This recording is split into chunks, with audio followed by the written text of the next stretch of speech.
I got life plus 90 years. Life plus 90 years. When you on the yard, all that kingpin don't mean nothing. I'm just telling you. If you ain't doing nothing for the homies, you know, who are you? You taking a gram of dope and making 3,500 in there. 1 gram. And this is tar. Now, if you got some good powder, you probably gonna make 5,000 every gram. And we was, you know, dudes was bringing 30 grams in at a time. The first 7 years I was messing up. I was pushing a knife, I was doing stuff. I thought I was dead. My whole mind, I was going in there and stabbed the warden or something. I'm just gonna let him make him kill me.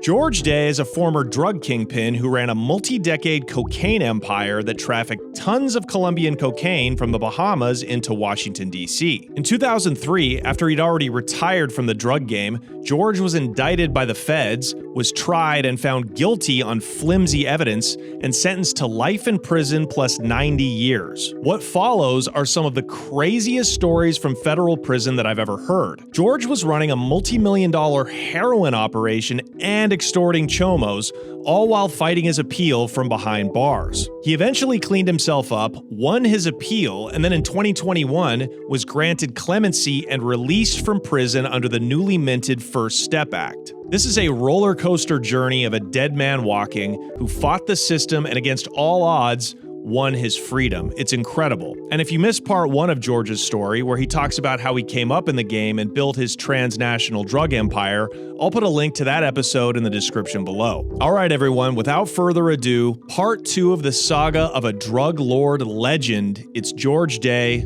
right here on The Connect with Johnny Mitchell. All right, it's George Day part 2. Let's get it. Before we get going, real quick, if you haven't subscribed to the channel yet, do me a huge favor. Just hit that subscribe button and turn on the alert bell. And if you love this episode, and I know you will, feel free to leave a comment. It helps us out so much. Thank you, guys. Enjoy. So we finished off the last episode talking about you retiring from the game, which is so rare. Almost never happens. It just goes to show your kind of genius. Lifetime. You know, in a career spanning from 11 to, I think you were about 28 when you got out of the game. How many kilos do you think you moved? Honestly, that I handled, it was a lot, man, because like I told you, I only took credit for the ones that were mine, 500 and 600 here.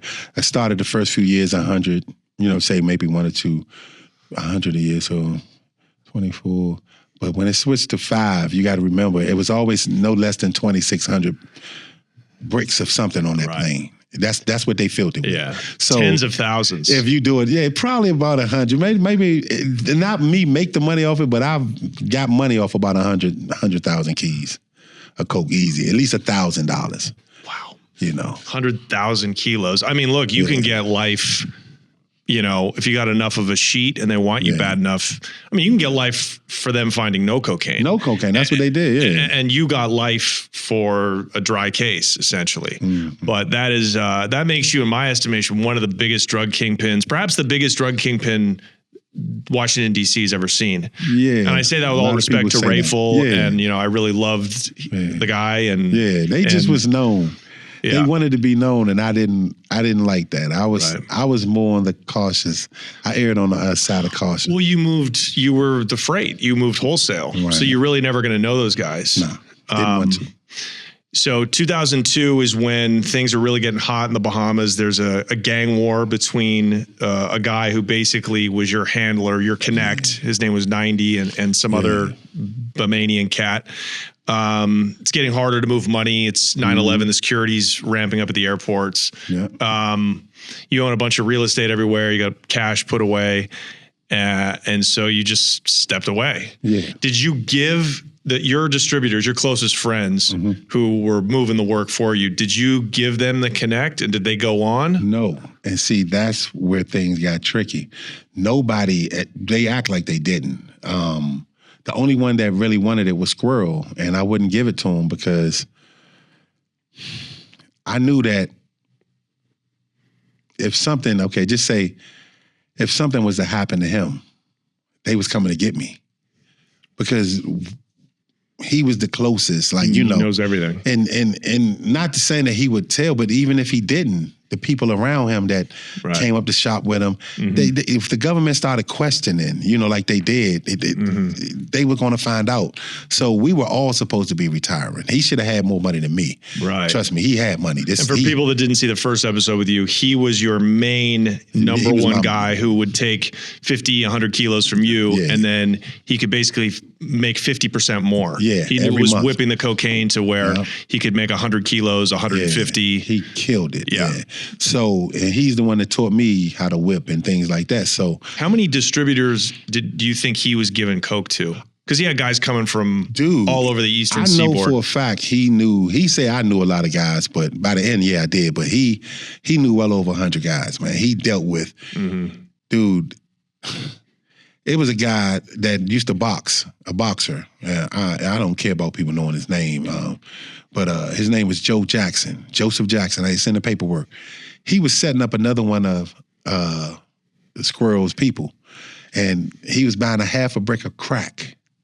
Right? So Squirrel had already gave the guy the half a brick of crack. But the rat, the boxer, Joe Jackson, he told the guy that Squirrel was going that gave the half a brick of coke to, he told him that he needed another 62. I told him it didn't make sense. Because if you got a half a brick of coke, you're talking about 18 ounces of cocaine. He's asking for a 62. That's 2 ounces and a quarter. Why would it matter with a half a brick? So when Squirrel went to go to Suburban Seafood on Silver Hill Road to deliver the 62 grams, as he was pulling up, he's talking to the guy that he's coming to meet, not Joe Jackson. Joe Jackson is in a police car setting that guy up. Right. The guy that Squirrel was meeting, he owned a clothing store. It was a label called KO Sports. Please put this in there because he ended up being a rat. So put it in there. KO Sports. And I'll never forget, he had gave Squirrel a T-shirt. Squirrel had put the 62 grams in the T-shirt and threw it on the floor by the brake. He was driving an Altima.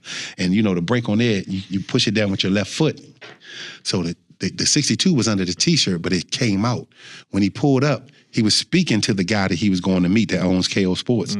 Joe Jackson told the police, that's him. They jump out the car. They run down on the guy with the KO Sports that had the half a brick of crack in the car. They got the half a brick. As Squirrel sees it, he goes to back up. I seen the video. Dude, they shot the car with something. It wasn't a gun. They got these things they shoot your car with, and it kills the engine, man. Wow. The car just, it stuttered and went out. Wow. And the police, this is where they messed up at. We should have paid attention, dude. They ran down on the car, yanked the car door open. That's a mistake. He has nothing to do with this. They snitched. The Joe Jackson dude, the boxer, don't know him. He's setting up KO Sports. So when they run down on his car, they see that the police look, the 62, it's about this big, dude. Rocks. 62 grams. The cop reached in the car and got it. We got one. They bulked him into that. So he ended up beating it, of course, because it was illegal search and seizure. Right. What year was that? That was 2001. 2002. Okay, so I don't want to get mired down. First of all, it's crazy that Squirrel's. It's crazy if he's dealing 150 kilos. Why he's even selling a half a brick? You should not know anybody at nobody should know you. He used to say, "Don't leave no money on the floor, man." That's what he used to say. And for a long time, you're gonna be mad at me, dude. But when I first started, trust me, when I first started, I was still until about 98. That's when I handed all of my crack customers. Right. I'm talking about the people who literally smoked it, dude. Right. So you were bringing. I had trap phones that was doing. So you were bringing in 100 bricks and selling crack. Well, what's wild is that, for just a quick review of last episode, you told yourself when you were 16 years old that you were going to do one deal for 50 keys. They were coming over from the Bahamas, and then you were going to get out. And next thing you know, you're paying off customs agents to bring through 1,000 bricks at a time. So you did not stick to your word very closely. They don't, it's not even, I can't even say they don't let you because I was too young to be scared of them. But when you see it, you know how it is, dude. You did the same thing.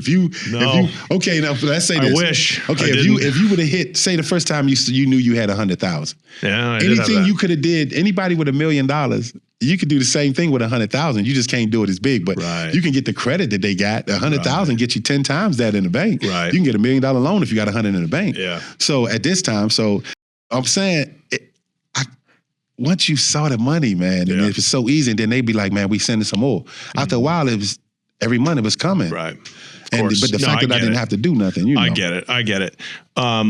So tell us when, well, we'll just move up to when you got raided. Okay. Because you're out of the game. Like you're done. I'm done. You're done and your crew's supposed to be done. When did you first get arrested? Okay. I went down. And you've never taken a pinch at all for anything? Not even a juvenile charge? When I was a child, yeah. When I was younger, now this is the thing. When I was younger, I caught 2 drug charges. Now this is the thing. When I caught the first one, I was too young. They couldn't do nothing about that one, but they caught me. It was more money than drugs. I was 14. I was driving a Z, a deuce. Like I had an 81 2+2, you know, the OZ, black with the red interior. And the police, I ran them. They got on me. I had a machine gun on me. I was actually about to go do something stupid. I'm glad. They got on me. They used to always see me. I was sweet for money. The police, the dirty cops used to take money. We had police called the Dirty Dozen. Every time they saw me, they would just take my money. So anyway. That was common in D.C. Right. So I threw my gun. I pull over. You know, I get caught. They catch me with a, at that time, I think I had 80,000 like under my seat, like stuffed under in a paper bag. And then 2 paper bags, I had like 30 in one and 50 in another one. It was all hunters. I had just came from San Squirrel, and he gave me some short shit he owed me. That's what we call short shit. So he gave me that. And, you know, they took the money, and I got locked up. And then they took my car. And what I didn't know is that my brother, earlier that day, he used to always take my car, drive my car, whatever. He had his whole, like his school book bag was in the back, but he had that was sitting on the seat, but like beside the seat with a seatbelt at, it was a paper bag, and he ended up looking for that later. It had 42, dude, this was so crazy, 42 individually wrapped baggies of crack cocaine in it. I thought they planted the shit. Right. Until I saw the bags. You know, when you see your shit, I'm like, damn. Like, then my brother was like, man, my bad. I ate that. You see what I'm saying? You took that and the machine gun? Yeah, I know. I threw the machine gun. I got the gun off me. Okay. They didn't know. They thought that I used to just run them, but I guess they thought I was trying. They didn't even look for the gun. I threw the gun. I got a way out their sight. I just didn't want the gun on me. Right. Because they was going to try to smoke me for that. So at the time, because I had just caught, some shootings and stuff. Right. But then another time, my wife was with me, and it was this gambling house over on Bach Road in Fort Washington. Bunch of white guys. And the white guy named Jackie, he dead now. Jackie was like 60 then, so I know I could talk about that. I don't care. Yeah. But Jackie, he used to throw poker games, and dude, I met some of the best people. These motherfuckers, cocaine and crack. And I think they used to mess with pills, the Lauders and stuff like that, but I couldn't get those. And ecstasy, I get them. But they had poker games 24 hours. Judges used to be, and I can't say his name. I was about to say it. Oh, God, thank God. He's a good judge, too. Judge Mathis. Joe I Mathis. wish it was. That guy smoked some crack in his day. Yeah, you better believe it.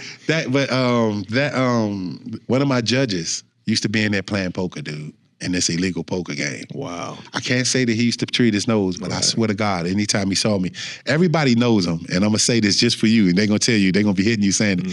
He was a funny judge, but he used to do this when he sentenced you. He would bounce the ball, and if you was dumb enough to sit there and let it keep bouncing, however many times that ball bounced, that's how many years he give you. And he might suspend some of them, but sometimes if you was a jerk, you getting all of it. Wow. So when he fell in love with me, I became his project. He wrote a letter for me on this case. He bounced the ball on me. As soon as he bounced it, I knocked the chair over. I went and grabbed that ball, went up in the air. I dove, caught. You would think it was safe. I caught the ball. Everybody in the courtroom, the bailiff, and everybody jumped up. This is a federal judge? No, this was a state judge. This was you asked me if I had any other charges. Right. Now these charges, this is what I was gonna get to. These charges, when I caught that ball, it stopped me from getting the threshold sentence that it would have took to run my federal sentence. Okay. So you never did any time for those early charges? 6 months on the other one Okay. with the 42 rap. And I got less than a year for that because I caught the ball.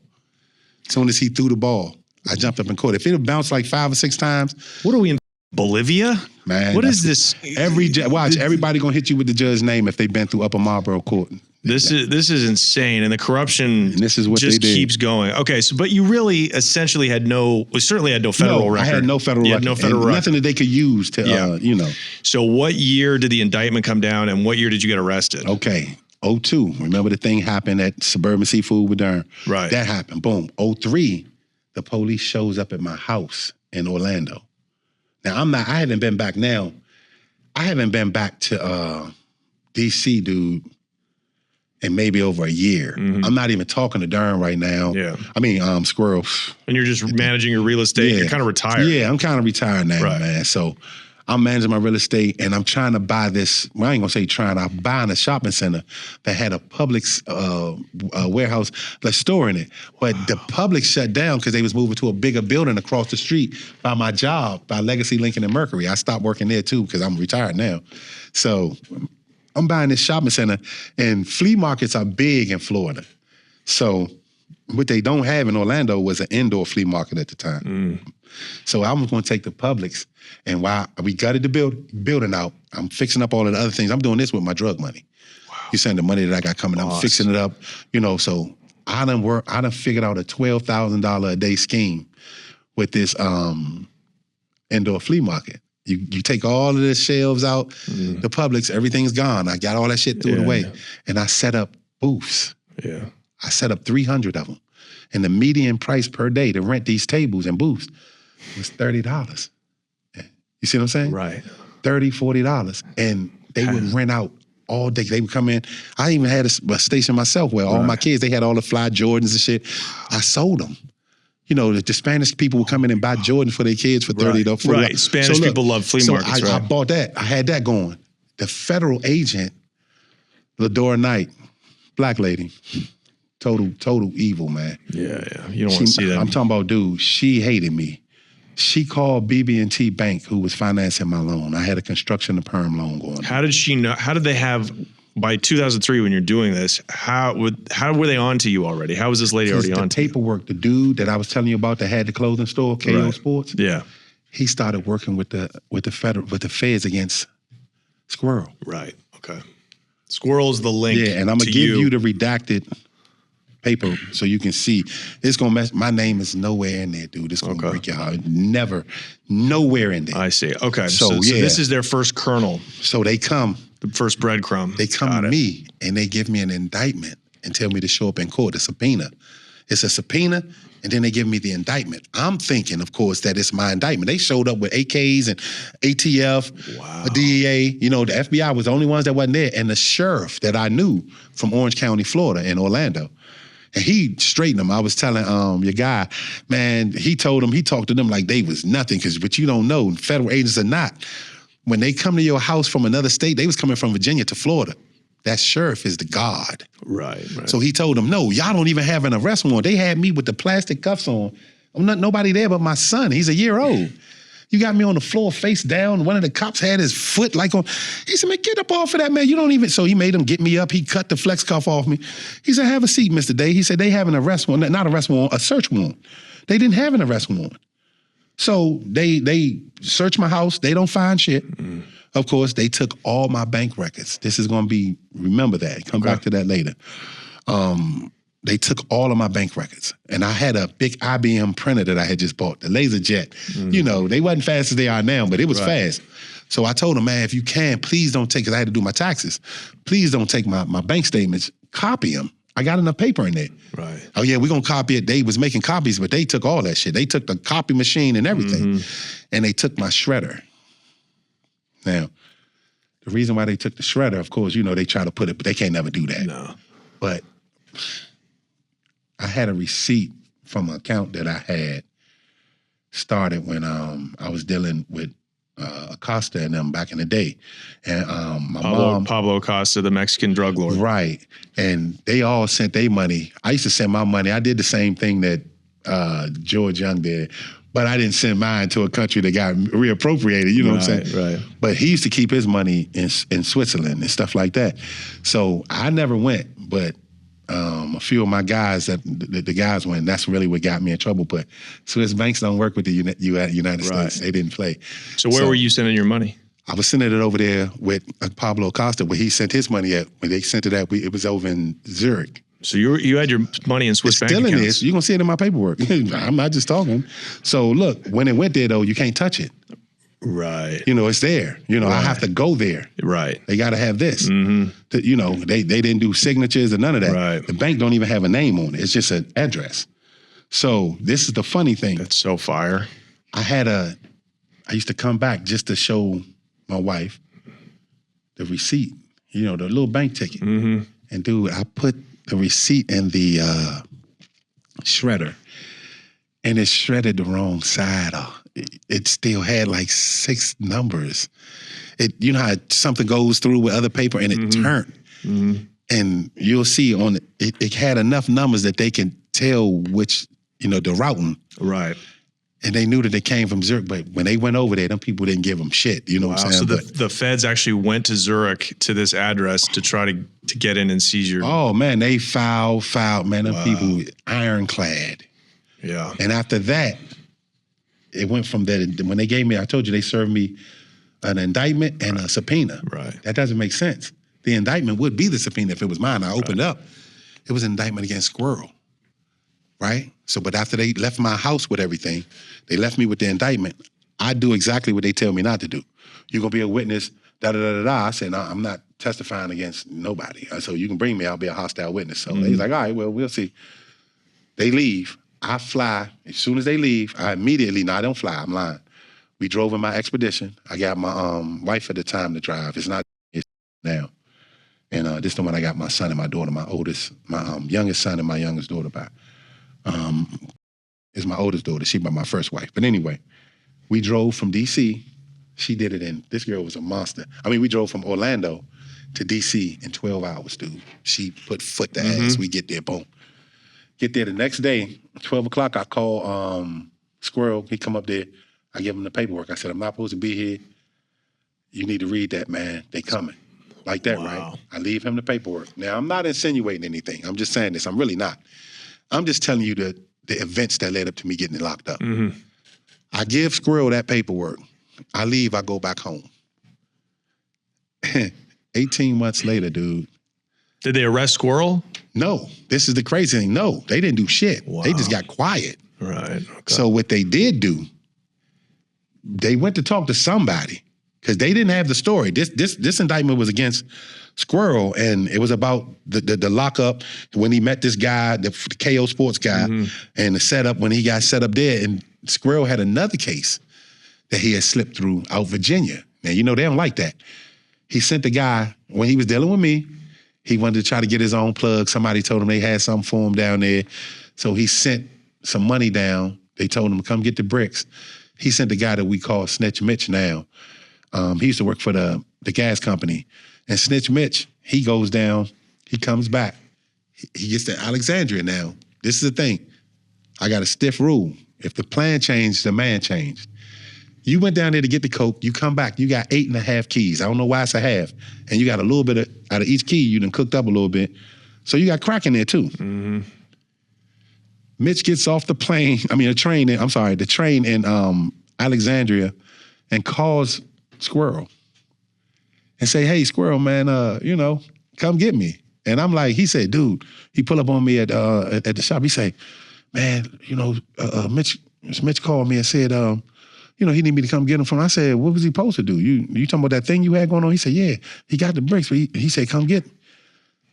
I said, if I was you, I wouldn't go. I said, why can't he catch a cab? Catch a ride. That's what he's supposed to do. Don't go. I told him if the plan changed, the man changed. So he said he wasn't gonna go. He get up, he leave, he go. His wife called me. As soon as they do the same thing, he get to the light. He told the dude asking him, he see the dude standing there, but he see some like shady people. So he caught on too late. He got to the light. The next light he drive through, he got to drive past Snitch Mitch. Because now he's at the train station. So you can't go nowhere. He gonna have to go in and turn around. So he trying to act like he don't see him. As he going past him here in a rental caravan, he just see Snitch Mitch go like that. And he said, man, he tried to push the gas again. He said they hit the damn car with something. It's like they hit it with some kind of electromagnet. Right. It killed the car. He said the car stalled out, they get him. Man, Johnny, Mitch gets off the train. He got the box. He got the box. So they already going behind my back. He got the box. It got the customs tape on it. I seen it when I went to trial. They give me all the evidence. Right. He's walking past some cops. The cops don't know nothing about this motherfucker. The cops are going to get on the train to go home or wherever they're going to do whatever. He's coming off the train. The cops laughing, they walking. He gets so paranoid as he's walking by him, he just drops the box and his pea coat and took off running. This is Snitch Mitch. And so and then they caught him, and found the keys, and he told on Squirrel. He told on Squirrel. Okay. So did Squirrel get arrested? Yeah, Squirrel got arrested.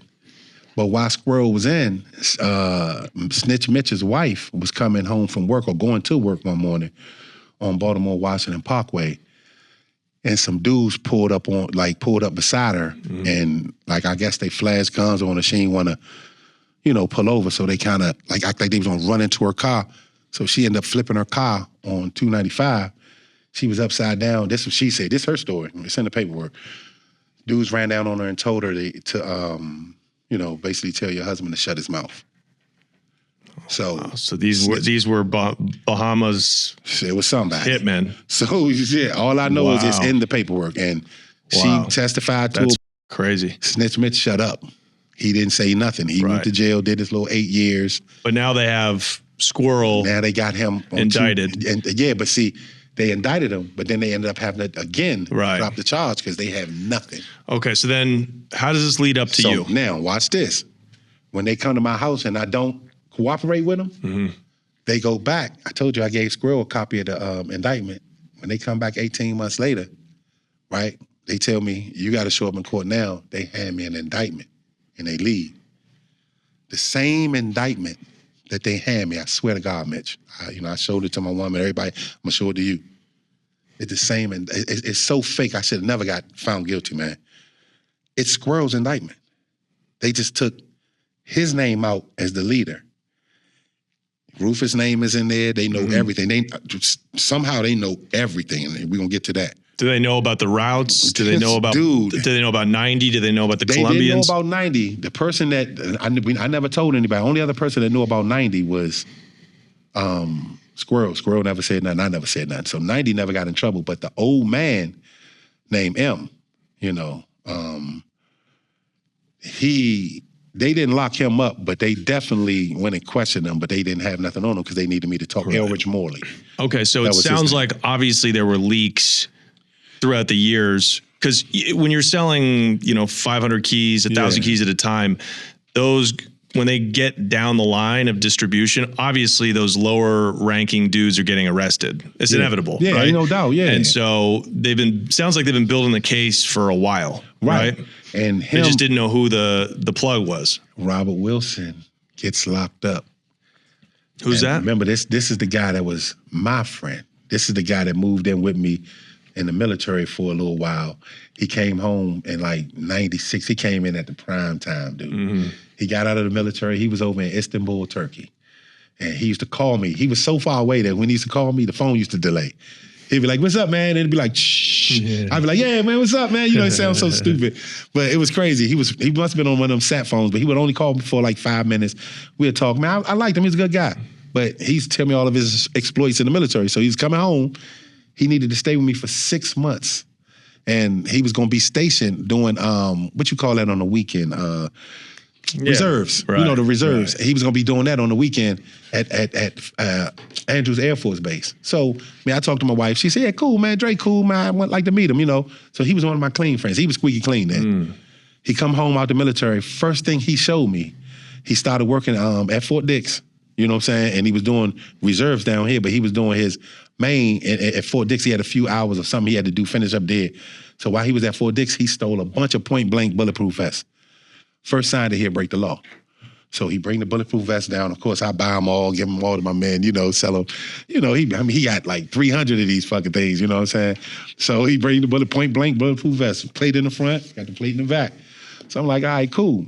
So then he come out, we talking, I'm telling him about what I was doing, because I'm looking to get out of this shit even then, but I couldn't find I needed to get just a big enough nest egg where I can get my mom straight, everybody straight, and I could have done it, but I wanted to do some shit that was big. You know what I'm saying? I'm gonna tell you about that later. So he come in, I told him, look, man, he kept saying, I want to hustle. I said, nah, you military. You got good credit. You got everything I need. We can use your credit cards. You can come in with me. Right. Help me get more lanes. We can come in. Right. You can buy properties. You can buy, we can get anything we want with this guy. He got an 800 and something credit score like me. I see. So I'm like, nah, I'd rather use you for that. Logistics and things that I need done. So I bring him in. He's helping me count money. I see. And that's what you see in the paperwork where they talked about $42 million. That was the most money I ever counted at one time. $42 million? $42 million. What year was that? It took 3 days. He wasn't living with me no more. He was in Bradford Place. That had to be close to 2000. You're counting up. And so you used him to help you count? Yeah, me, him. It was always me, my wife's sister, Dre, the rat, Andre Wilson. He died too in 2004. They lied and said I killed him in my paperwork too, and he was never dead. They just lied, man. They gave me they heightened my charge for that. But anyway, so he helped me count that much money one time. That's really what got them interested in me. But once they got the indictment, they gave me the indictment. I realized then that somebody had talked, but they didn't know anything. They just was saying, you're the man. Like they kept saying, you was given. And I was like, nah. But how did they get to Robert Wilson? Now, Robert Wilson, that's right. Thanks for getting me back. Robert Wilson had served this guy that owned a storage unit company in Virginia. Worst place in the world. Now, this is how Alexandria, I know you was wondering how. So he's selling coke behind your back? He's getting the coke from some dude named, I don't even know, can't even remember that guy's name. It's in the paperwork. I had to look it up. But he bought some shit that wasn't real. When he tried to cook it up, he was telling me, he had called me and said, man, I know you told me don't do this, man, but I was trying to get some. It was some small shit, some short shit, like a 62 or an eighth or something. But it wouldn't get hard. It had comeback in it. Right. It's a cut that messes the drug up. It's only good for snorters. So, but when you try to cook it up and make it come back hard, it turns to goo. So he had it sitting on top of the refrigerator. Now, unbeknownst to me, he was serving this hot dude that was out there that owned a storage unit in Alexandria, Virginia, and he served another guy that lived in the projects out there off of Route 1. It was, I forgot what them projects called, but anyway, Old Town Projects, and he had an indictment coming. So when they run down on Dre, they get him, but they don't really know what they got him on because the stuff that he gave the guy was no good. But the other guy that he served in Old Town, that was real drugs. The second time, the shit wasn't no good. He had to come back and get it, and he was supposed to replace it, but they decided to move against him. When they get him, he starts saying, look, man, I don't know if the guy's still doing anything, because I wasn't. I've been out the game now. He tells them about me, and he mentions Rufus Cunningham. Now, you have to remember, when the indictment came to me, Rufus got pulled over on 95. Hang on. This is getting way too complicated. In the van. Robert Wilson, was he arrested? I just want to know all these key pieces that the government used against you later. Okay. How did they get Robert Wilson? Robert Wilson was locked up messing with them two rats. Got it. They ran in his house, the house that he was renting from me, in Fort Washington, 8706 Devon Hills. It was Devon Hills Road or something like that. He was staying in one of my condos. He was renting one of them. Okay. So that's another reason why he was tied to me. I'm gonna show. Oh damn, you gonna know this? Okay. Thank you. Okay, so he gets arrested for selling that shitty coke. Yeah, he got arrested for that. But then when they ran in his house, they found 4 of my guns. Okay. Because I was moving to Orlando. Okay. And I couldn't take the guns. We were sending all my cars and stuff. I should have put them in there, but I had enough of them in there on the auto train. And what had you done with Robert Wilson besides count money? Count money, and the only thing far as drugs I ever did with him is he did go over there a few times with money strapped. To the Bahamas. Yeah, I did use him for that because he was clean. They would never stop him. Right. You know, but he's also the same dummy that told Kareem to strap the 30,000 and he got caught. Okay. Yeah. So he starts talking. Yeah, he started talking and he was telling them a story. At first they couldn't have believed him. Right. Because I was too young. Right. So they didn't take it serious until Rufus Cunningham when Rufus shit popped up on APHIS in Ridgeland County, South Carolina, when he got pulled over in that little small box truck, the small moving truck, okay, and they found the 6 keys on the seat, but later on found the other keys inside the chassis. Right. They tied it together then. Rufus got locked up in Ridgeland County, South Carolina, never saw the streets again. So where is he now? Rufus home now. He's home now, but he never bonded out. He never bonded out. He never told. He stood strong. He told them, I had nothing to do with it. But guess what? Rufus ID. Now, by this time, remember I told you I hadn't talked to Rufus. I'm living in Florida. I hadn't talked to Rufus, and I wasn't talking to Durham right now. I was mad at him about a real estate deal that went bad because of him. So, actually, him and Andre Wilson. And so he, I tell Durham, I say, man, you know Rufus got locked up. He not answer. I mean, I'm calling him, leaving answer machine. You know, Rufus down, man. Call me. Get on your bicycle. Call me. So finally, he called me back. He acting like he don't know what's going on. I tell you, Squirrel acting like he don't know what's going on. So I'm like, man, this shit is shady. So when I look it up, I call Doug Woods. I say, man, look, my boy, a friend of mine got locked up. A guy used to live in my property. I want to know why they bringing me their indictment. Robert Wilson got locked up. He was living in 8706 Devon Hills Drive. He got locked up. Now, he got my address. That house is mine. It's in my name. Rufus Cunningham has an ID.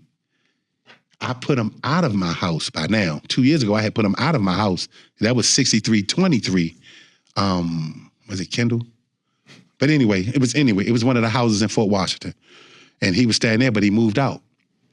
He still had my address on his license. So now there's 2 times major drugs and popped up. This other guy got locked up with some fake drugs and somebody, snitched on him. So now that's 2. So it's Rufus and this guy Wilson. Now you got Squirrel. And is Rufus cooperating? No, Rufus never. That's one thing. None of my core people ever opened their mouth. Okay, so then how does the day you're arrested? Okay. When is that? Now, believe it or not, they let me go to court like they do, like rich white stockholders or stock scammers. Turn yourself in. Yeah, I go to court. I didn't know I was going to jail. My lawyer told me you just come into court. They supposed to do your arraignment today. The government told me they're not even asking for you to be held. You know what I'm saying? Because where am I going to go? What year is this? This is 2000. I think this is going into 2004. Okay. So I go down there and I remember going into the courtroom and it just felt funny. Lador Knight turned around and she looked at me. That was the prosecutor, and I looked at her and I just shook my head and walked over to my lawyer. My lawyer said, "Man, I'm not sure, man. I think you're gonna go home, but I think they're gonna ask for you'd have to get pay a bond, get locked up, and pay a bond or something." I said, "Why?" I said, "But I'll pay it, but why?" But so he was like, "Don't worry about it." So we go, everything's going smooth. They start doing a rundown. My lawyer telling them, "Oh, Mr. Day is not going to leave. He has no reason to leave. He owns multiple properties, and he if he have to, he'll put up, some But property." what evidence? What evidence do they have? They had nothing but Robert Wilson. This is the feds, dude. There's no need for evidence. It's just Robert Wilson saying. What is he saying? I counted up. No, I helped them count $42 million one time, and I know for a fact that Darren Black, those keys, if he had that many keys in something, those keys belong to George. Okay, so they belong to Bitcoin. That's what he said. It's literally just the word of this one guy, and then the addresses that connected him and Rufus. Right. Okay, to you. So they run up in the house. They find the fake coke. They find the guns. Now the guns are not registered to me. Okay. So of course I'm not claiming none of that shit. But hang on. So do they know the extent of the organization? Do they know? They don't know about the routes from the Bahamas. They don't know about the. At this time, they don't know nothing. This is just the beginning. They jumped the gun too fast, and Robert Wilson didn't know enough. Okay. But if you really look at it, they just reverse engineered the stupidness that Rufus and Squirrel just did. Mm-hmm. You understand what I'm saying? He coming back from the Bahamas. Now, this is their first lick. Squirrel flew over first. Rufus goes over the next day or the same day later on. Now, it don't mean nothing. They 2 random people until Robert Wilson say, "Hold up. Who you say do I know? Oh, I know Squirrel. Yeah, that's..." oh, that's Corns. You see what I'm saying? Mm-hmm. Oh, and you can look. Rufus used to work in his barbershop before Mr. Rose sold the shop to him, and Rufus went with Roosevelt to go work in the Christian barbershop. I wanted it that way, so we can be connected. Okay, so are you the main target now, do you think? Yeah, because I'm the main target because they really want me still to turn over. They know that I know that this indictment isn't mine. They know that they still don't believe trust me, she told, Lador Knight told the judge, we didn't even believe what Robert Wilson was telling us. Right, because it's so unbelievable. But then when they came to my house in Florida, then when they went to my other house and they were just looking at the cars, but then they saw my real estate holdings, and that's when they was thinking, oh, we can take all of this. Was the IRS criminal division involved? Yeah, but the IRS cleared me. Because you were paying your taxes. I was paying my taxes. I didn't get tax evasion. You see fully that? Legit. Yeah, I would love to pay my tax. I was paying $600,000-700,000 a year, sometimes over $1 million. Of course. That means you're doing great. Yeah. So you're in there now. Yeah. And what happens? They arrest you right there in court? When I'm in court, I thought I was going home. At the last minute, my lawyer spoke. I swear, he mentioned a property that I owned in the Bahamas. And the government said, it's like, I swear it seemed like it was, oh, he didn't declare that. And I was like, it's on my sheet. It's on the sheet. But verbally, I didn't, when I was reading the sheet, I won't lie, I didn't mention the property because it was the only one that was out of the country. What did you own in the Bahamas? It was like a small hotel. Okay. It was like, it probably wasn't even a motel, if you want to call it that. Yeah. It was a swimming pool. It was really a building, but they tried to turn it into a little small resort, but it wasn't. You were just parking your money there. Yeah, just 8 to 16 units. Right. I was just parking my money there, just something to have there. And she said, oh, we didn't know about that. He didn't disclose that. That's a place that he could have ran to and hid it. So just something that small, when you read it in the transcript, it's just gonna blow your mind. She just changed her mind. Oh no, we moving for no bond. The judge just agreed with him. I was told I'm fully dressed. I had a nice Armani suit on. Right. Had to take my jewelry off, take my belt off, my ring. I had diamonds in my wedding ring. I had to take. What are they charging you with? They charging me with this indictment. They charging me with the fake indictment that they took. What is the indictment? Okay, they charged me. The first count was conspiracy to distribute 5 kilograms or more of hydrochloride, cocaine. Mm-hmm. Then it was conspiracy to distribute 50 grams or more of crack cocaine. And see, people don't understand why you say 50 grams or more, that's nothing. There's no charge higher than that because remember, 50 grams was equivalent to 5 keys. Was equivalent to 5 keys. 5,000, I'm sorry. 5 whole keys of powder. Right. It was 100 to 1. Right. As far as they knew, Robert Wilson knew nothing. Nobody ever told them that I sold crack before. So was it a CCE charge or was it just a plain drug charge? At first, it started out as a CCE and a RICO. I beat that first thing, but as soon as they did it at the arraignment, you know how they do the show cause hearing and all that. The judge, they threw the RICO, any kind of hints at murders, all of that. They threw all of that shit out then. So I ended up with conspiracy for 50 grams or more of hydrochloride, conspiracy for 50 grams or more of crack, conspiracy to launder money. This is the spaghetti now. They throwing it just throwing it at the wall. Yeah. Then each check, it was 7 checks, major checks, all of them over 15,000. Some of them 60 that I put down on cars. Out of the bank. Right. Not cash. Yeah. Each one of them, that's where I got the 90 years from. The 20, the conspiracy to launder money was 20. Then the 7 checks that I wrote, those were 10 years each. Those were money laundering. Money laundering. So that's the backs you could get. Right. And somehow in their logic, they say, well, each of these cars is worth, well, I guess they don't even tie them to drugs. Oh, no, they knew. Yeah, they didn't even have to. They knew what the cars were worth because my dumb ass in 2002, May, I sent you that too. May, I had went over my ex-wife's sister was leaving Germany. She was over there with her husband. He was in the military too. And they were leaving. And, we, I guess we went over there to help them pack up or whatever.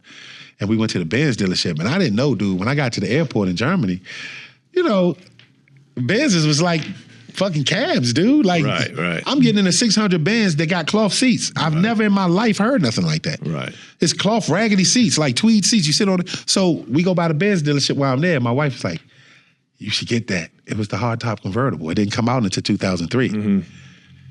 It was $132,000, man. I bought it. So you cop that shit. So I still don't understand how that they've accused you of selling drugs, and so everything that you own now somehow is paid for with drugs. Yeah, so the money laundering is they attached that to the cars. It's stacked, and then they went after the houses. They talked about the properties.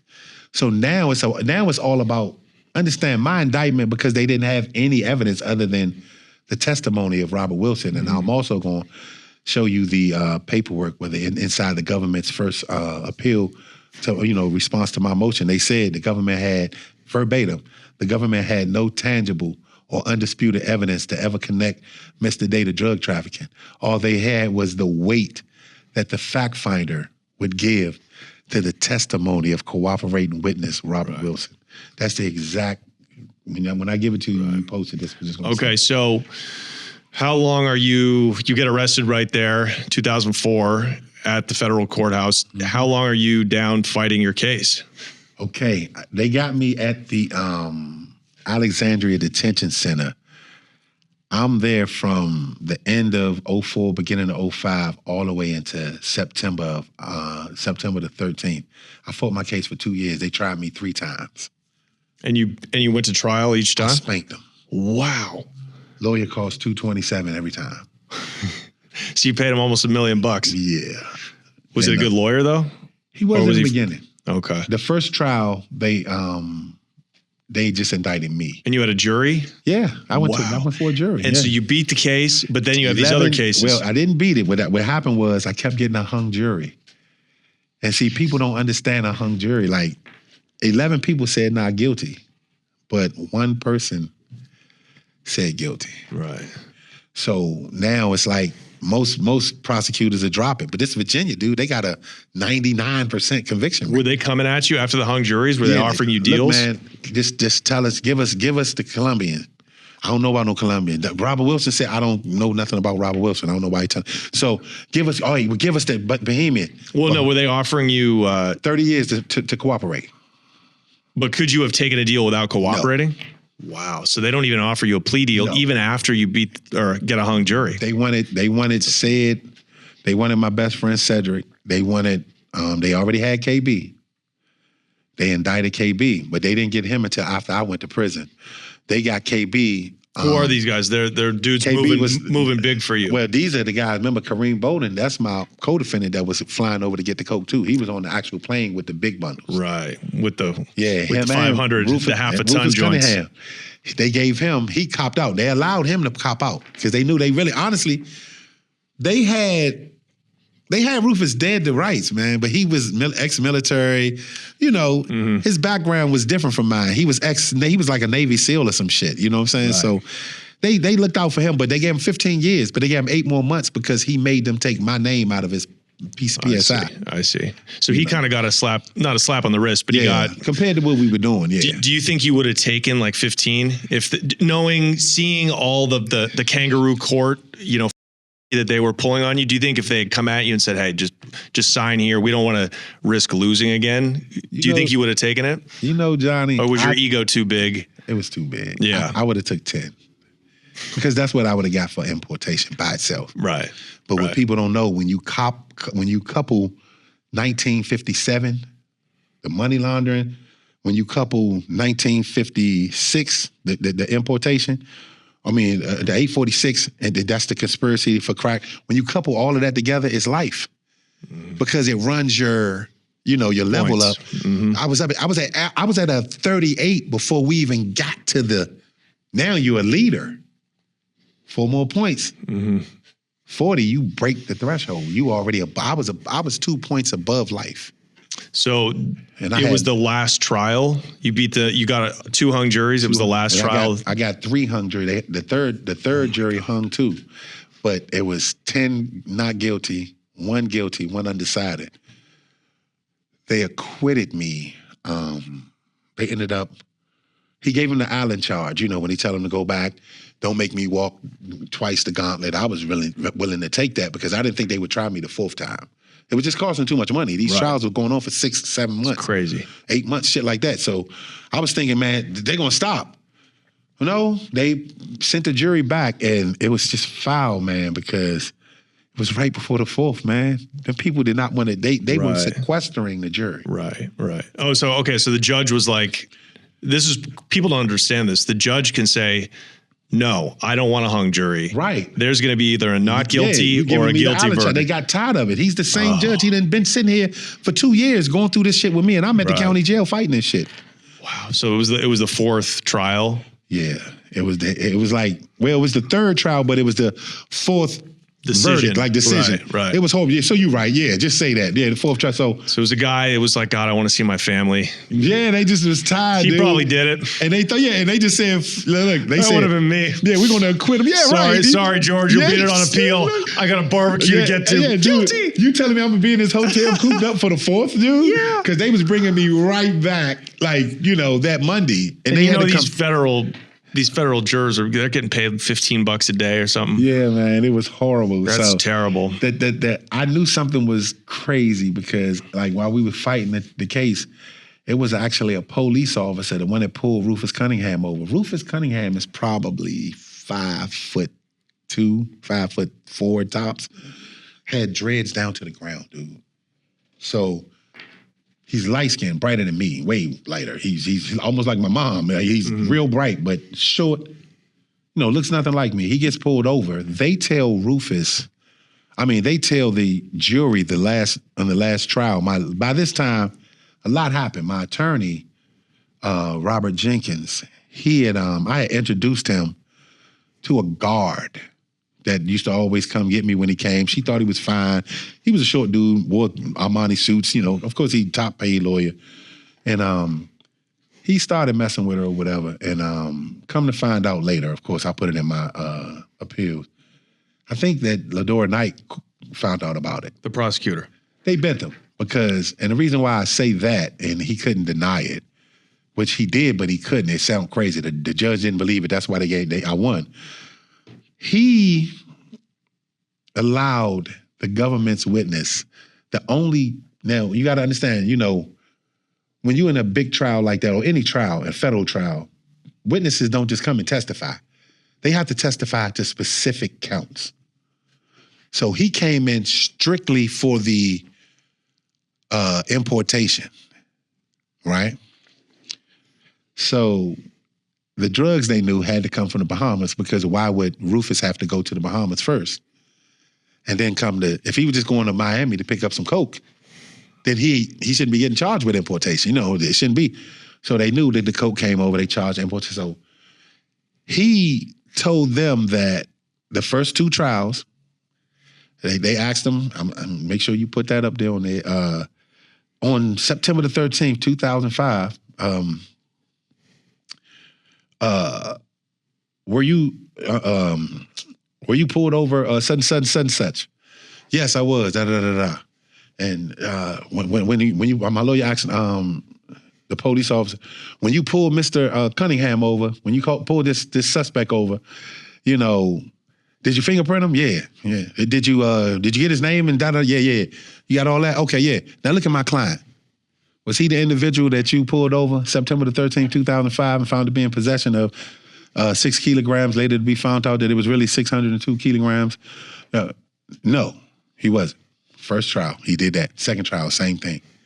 Third trial, third and fourth trial, like we call it. He asked the same question, dude, and I'm gonna show you. He asked him, but my lawyer switched the wording. Now, on September 13th, you pulled that individual over, right? He started calling me an individual, yeah. And I say me because you're gonna find out. He say, you got a good look at him, at the station, right? Yeah. You fingerprinted him yourself, right? Yeah. Now take a good look at my client, Mr. George Day. Was he the individual you pulled over? Guess what that cop said, man? Yes. I jumped up in court, They snatched me out the courtroom, put a spit bag over my head, and threatened to put at the same time I was going to trial, Kevin Gray and them, a notorious group of killers that in my city, they was charged with it. I'm not saying that he was doing it, but they charged him with Murder, Inc. It wasn't the New York one, but this was the real Murder, Inc. case. And the lead guy they thought was Kevin Gray, which he is. He was one of them. But the lead guy was Rasul. His name was Rodney Moore. They put a stun gun on Rodney Moore, and when they lied on him in court, he would do like me, get emotional and stand up and go crazy. They stun gunned him, and he, Shit himself? What? Yeah. Okay, what does that have to do with... Okay, so I didn't want them to put the stun belt on me. Okay. So when they did that... The cop lied, but can't you just pull up the records from the last 2 trials? It would be that easy. You would think that, dude, you can look through all my paperwork. They shot it down every time. I don't know what to tell you, Johnny. Right. When you read it, that's why by the time I got back in court and somebody actually read my case, they let me go. Right. I've been telling them from day one that they try to tell me, well, even if they said they didn't have the recording anymore, that was a lie. Because they didn't get rid of nothing. They didn't give me my paperwork. I could, even in my appeals to challenge it, they held my paperwork for 3 years, Johnny. Wow. I went in the feds. Technically, I went in the feds. They kept me there almost a year after I was sentenced. They shipped me off to the feds in 2006. Right. I didn't get my paperwork to file my first appeal, my 2205. Right. I couldn't even file my direct appeal until 2009. Yeah. That was free time. They wouldn't give me my paperwork. They wouldn't give me none of my transcripts because by this time they had to pay. Right. They had to pay. I told them I was destitute now. I said, I can't pay no more. I thought we was going to another 4th/5th trial. Right. I said, I can't do it. I'm broke. Okay, so you're found guilty. Yeah. You're found guilty. And you got life plus 90 years. Life plus 90 years. Wow. Did you think you had a good chance of winning your appeal, or were you just devastated? Were you like, I'm done? Because at the time I didn't understand federal cases. I told my mom, don't worry about it. I put on a strong face, but I thought I was dead. My whole mind, I was going in there and stabbed a warden or something. I'm just gonna let them make them kill me. Right.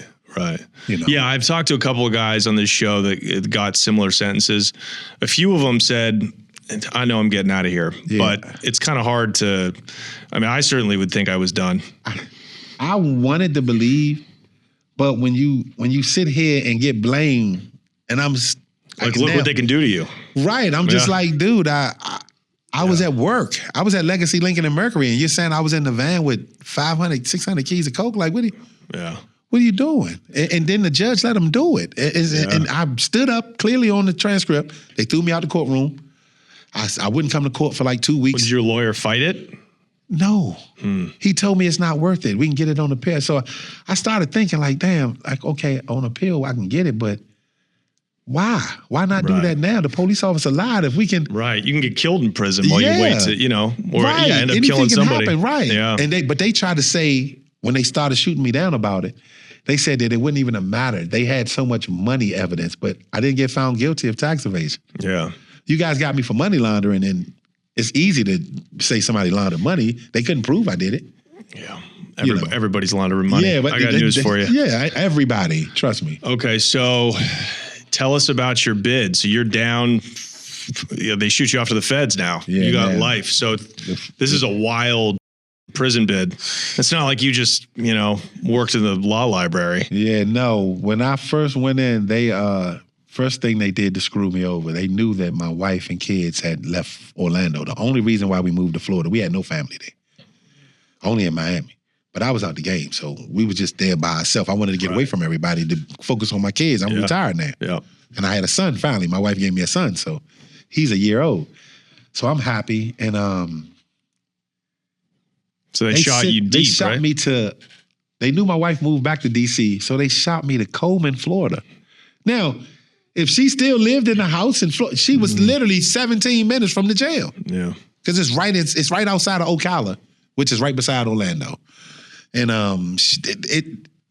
they put me in Orlando, like in Coleman too.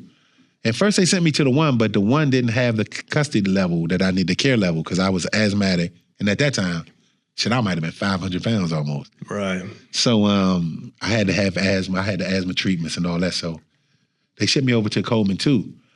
The first day I come on the yard, I'm walking down the sidewalk and they let us out. It's always lunchtime when guys come on the yard. That is so dangerous, dude. Right.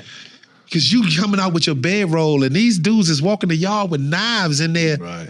You know, so I don't know none of this, but, you know, dudes is hipping me. So the homies, I come out, the first person I see is Lafayette Watts, the guy that I told you in the last show on the first part that I got him home. The judge let him out to my custody. Oh, wow. And but he's been in now, at this time, it's 06. He's been in since 93, 92. I lost contact with him. You know what I'm saying? I had turned 18 and he went to jail for the rest of his life, 35 to life. And in DC, when they give you a 35 to life, you got to do 35 years and then you can go for parole.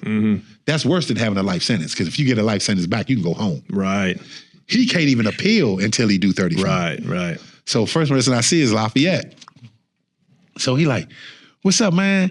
I said, man, what's up, son? He said, man, what you doing in here? He said, man, I read it in the paper, man. He said, man, that dude Dre called him all, B ass nigga, Hey, man, they told on you, whoop, whoop. So I said, man, don't worry about that shit. I'm gonna get that shit back. You say that. Yeah, yeah. And I really believed it, because I was just like, I didn't know how, but I knew I was gonna give it back.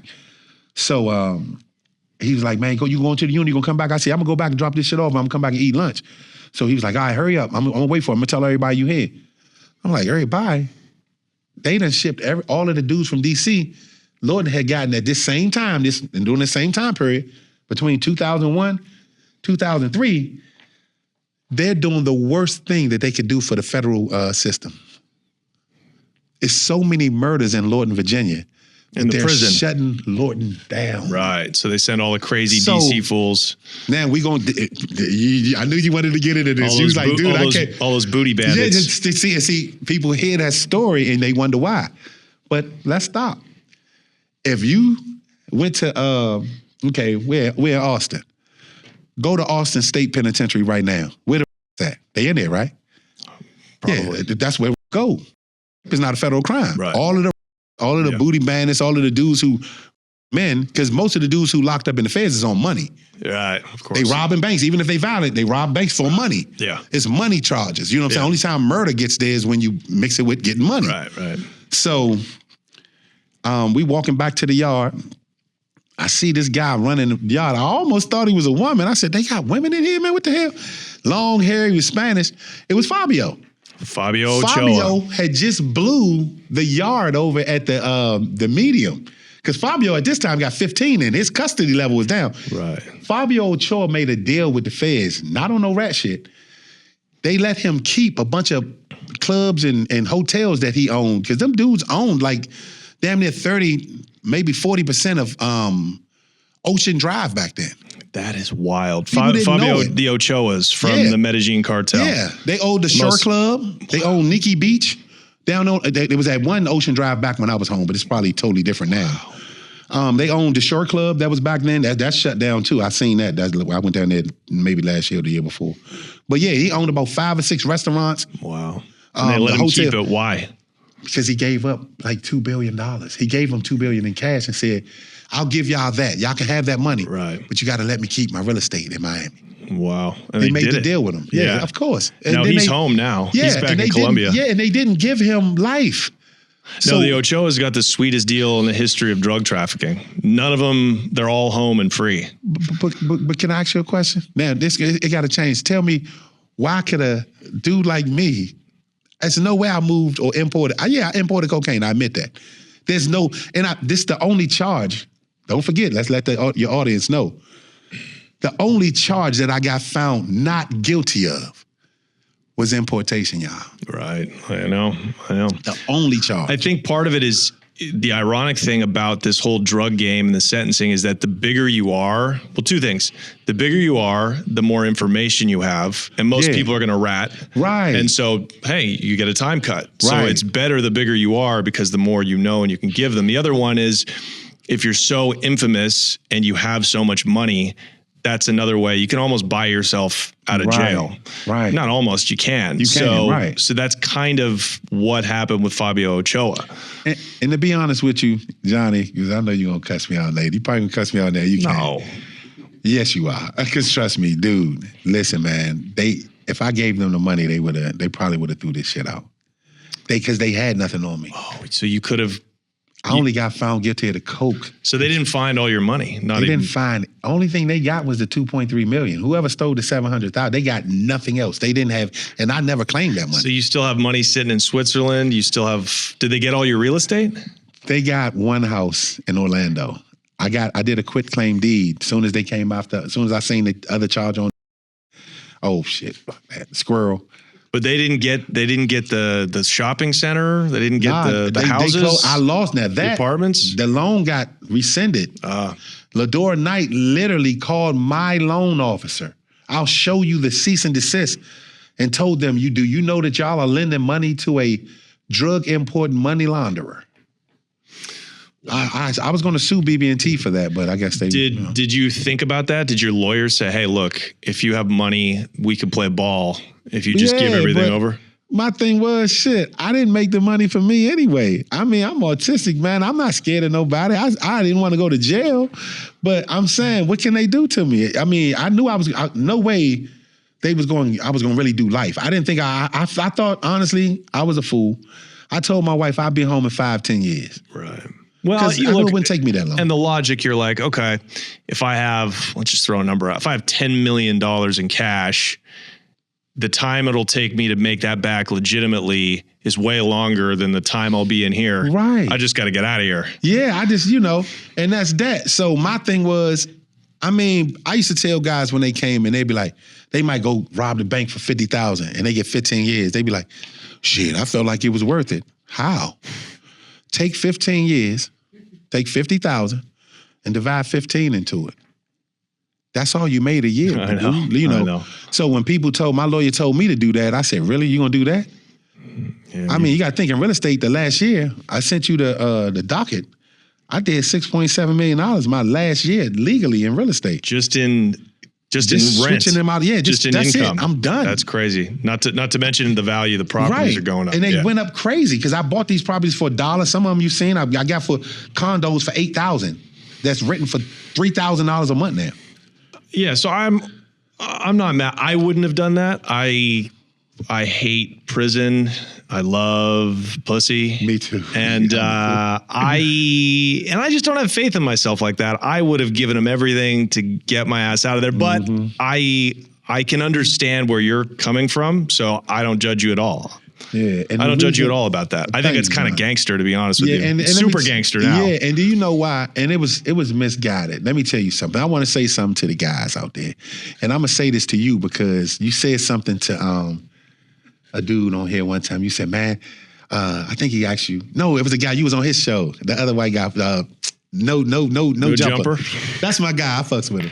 Yeah, he said, you said, man, is there anybody? He said, man, but you didn't tell. You're like, yeah, but I didn't have to do a lot of time, but you didn't have. Sometimes you can not have to do it, But what do you mean? The reason, like, cooperate. Oh, yeah. The reason why I feel like I didn't tell, it wasn't that I was trying to be gangster. It was because I knew for a fact they didn't have shit.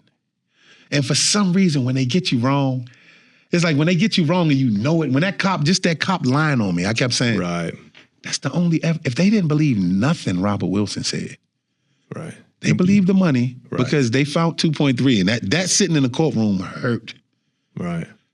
It was a lot of money. Where did they find 2.3 million? In the storage unit. Okay. I had like 8 storage units. That. Okay. That's what I was going to tell you. It was a lot. That's why I said, you said it's too much, man. We're going to have to do a movie, man. You just got to pitch it, man. Look, the 2 or a miniseries or something. The 2.3 million, that was nothing because every storage unit I had, I would get them 2 or 3 of them in each place. I would put 300 here, but I would never put more than 3 million. That's how I knew it was $3 million in it. Right. I remembered it. And they only this claimed was my money. And they only claimed 2.3. Right. I put it in there and I leave it. Yeah. So when they got that, it was 2.3 million. So it was only one other person with a key. So I know who did it, but we ain't gonna. Oh, because it wasn't the law that clipped you for 700. I had the whole video. I had cameras in there. I was telling John that. So you had somebody in your circle that clipped close you. to me, very close to me. Yeah. Well, okay, so Fabio Ochoa, you run into him at Coleman. What do you mean he just blew the yard up? What does that mean? He was over he didn't do it. They lie on you, man. When they're mad at you. So Fabio had worked his way down. He programmed. He went over there. His wife came to see him all the time. His wife was beautiful. My daughter had a crush on her. My oldest daughter, she be messing with girls. So she had a crush on Fabio Ochoa's wife. She was beautiful. All his women were beautiful. But anyway, he was at the medium and a helicopter. I remember the day that it happened. I just didn't know they shipped his ass back to the pen because of it. We was all happy. Somebody who had 30, 30 years or better, because he got 30, right. But he ended up doing less, when he gave the money back. 30, he didn't do much less. He damn near served the whole 30, 26 and a half or whatever. But he ended up, a helicopter flew over the yard. I'm talking, and you're in federal prison, if it flies over the yard, it has to be so high up that, this helicopter was low, dude. It was low. I'm surprised the tower from the pen didn't shoot it down. They They blamed it on him, dude. Said why would he escape? He's going home and I think he had maybe 10. Oh, so they thought it was like an escape attempt? Dude, they locked him up that night about 3 a.m. Fabio ended up back on the block. Oh, wow, that's crazy. Did they ever have people flying helicopters over, dropping shit in? No, not in the pen, but at Fort Dix, we'll talk about that when we get there. Because it was drones, dude. Yeah, the drone game, of course. So, yeah, you're obviously, you talked about shootings and you did some gangster shit as a kid. Oh, hell yeah. So did you get down in there? Yeah, we had no choice. I didn't have to do much of it because I was more or less, in the beginning, I did some things that, participated in stabbings and stuff because I was getting myself. When you first get that kind of time, you be so mad. I was mad at everybody but myself. Yeah. Before you have the conversation with yourself, you didn't have to sell drugs, George. Yeah. You wanted to be an attorney. Right. Actually, you wanted to be a prosecutor because you liked Perry Mason so much. I used to watch Perry Mason and, he always just trying to get the real murderer and try to get his guy. I was into that and I had the brain for it, but I didn't have to do it. So after a while, I had to just face the fact. I had to stop being mad at Robert Wilson. Robert Wilson wasn't the one that did this to me. That's the great arc that everyone must make is looking at yourself. It took 7 years. Right. For me to do that. I messed up my first 7 years. I'm gonna give you the shots I had. I was attacking. My problem was with the police. I used to attack the police. I did some stuff to inmates too, but can you talk about any of that? I'm gonna tell you a lot of my the violence that happened in jail. I tried to use my hands more than anything else. The few times that I had to stab somebody, it was one time. Me and my guy Gamagoo was going to run a guy up. And this guy his name was Michael Purry. He's not related to Wayne Purry, but shit, he should have been the way his hands was. Michael Purry could fight his ass off, dude. And we stepped to him, and I think we was at McQuarrie then, because I know Goo was at, That's a tough place. No, we was at, I was at, I just lied to you. This was my punishment yard. We was at Victorville, and we had to get him off the yard. Why? No, because, what? San Bernardino, dude. We in the Harvey Desert. This is gangland. Yeah. Oh, yeah. Michael Purry hit the yard and he was a rat. He had told. Oh, I didn't know that. All right. And he was from D.C. It was I didn't even think I was gonna have to do nothing. I had an ice pick on me. But Magoo had the flat piece. And I just remember Magoo telling me, you gotta go, man. Them boys gonna come off the yard. They said if he ain't gone by 8 o'clock, he was in our unit. So we had to handle it. But I'm thinking he just gonna go up top. And the guy, he swung. He swung on Gamagoo. And Gamagoo, guess he knew that Michael Purry was a fighter. I didn't know nothing about this dude. I'm just, I was in Coleman, then they on punishment, because I was hustling down Coleman too. When you get there, in order to bring the peace, when you the big homie with the money, your homies there robbing dudes, putting them up under the bunk, putting laundry bags over their head. DC was. What do you mean you were hustling? Okay, when I got there, Fabio and them had a thing. When you on the yard, all that kingpin shit don't mean nothing. I'm just telling you. It's cool, people respect you, but eventually, if you ain't doing nothing for the homies, who are you? Right, You know what I'm saying? So when I got there, we didn't have a good name. Like, dudes wouldn't give us no work.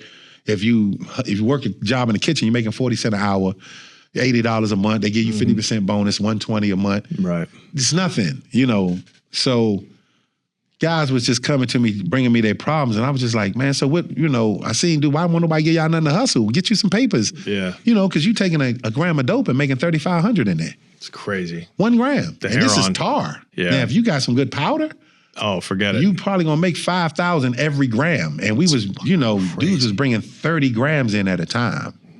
Crazy. 2 gram balloons, you know what I'm saying? So you putting your money behind that? oh, hell yeah. I mean, it was crazy. I didn't even have to put money no more. Right. I was a mule. Oh, so you had somebody, what was your route? My route was my folks. Wow. That's why I waited 5 years to come talk to you. At the visiting? Popcorn, baby. Yeah. Yellow balloons. Wow. Wrap them up. She come in, got them up in the snatch, go in the bathroom, pull them out, put them in her loose little thing she got tied around her waist. Go get me a bag of popcorn. Whoop, Yeah. drop it in the popcorn. Just eat the popcorn and then eat the balloon. Pop. Wow. Pop. As soon as I get back, we do that right at the end. Get back. If I want to get it out that day, some of the like we had a Mexican there named Tio. I love this guy. Hold on. So you could get $15,000 off of 3 balloons. Yeah, that's nothing. I'm gonna tell you, I was bringing 30 in for Tio. So what he would do is send it to my folks inside of a teddy bear. Just a teddy bear. You push the button and the eyes light up. I love you, She get it, bust it open.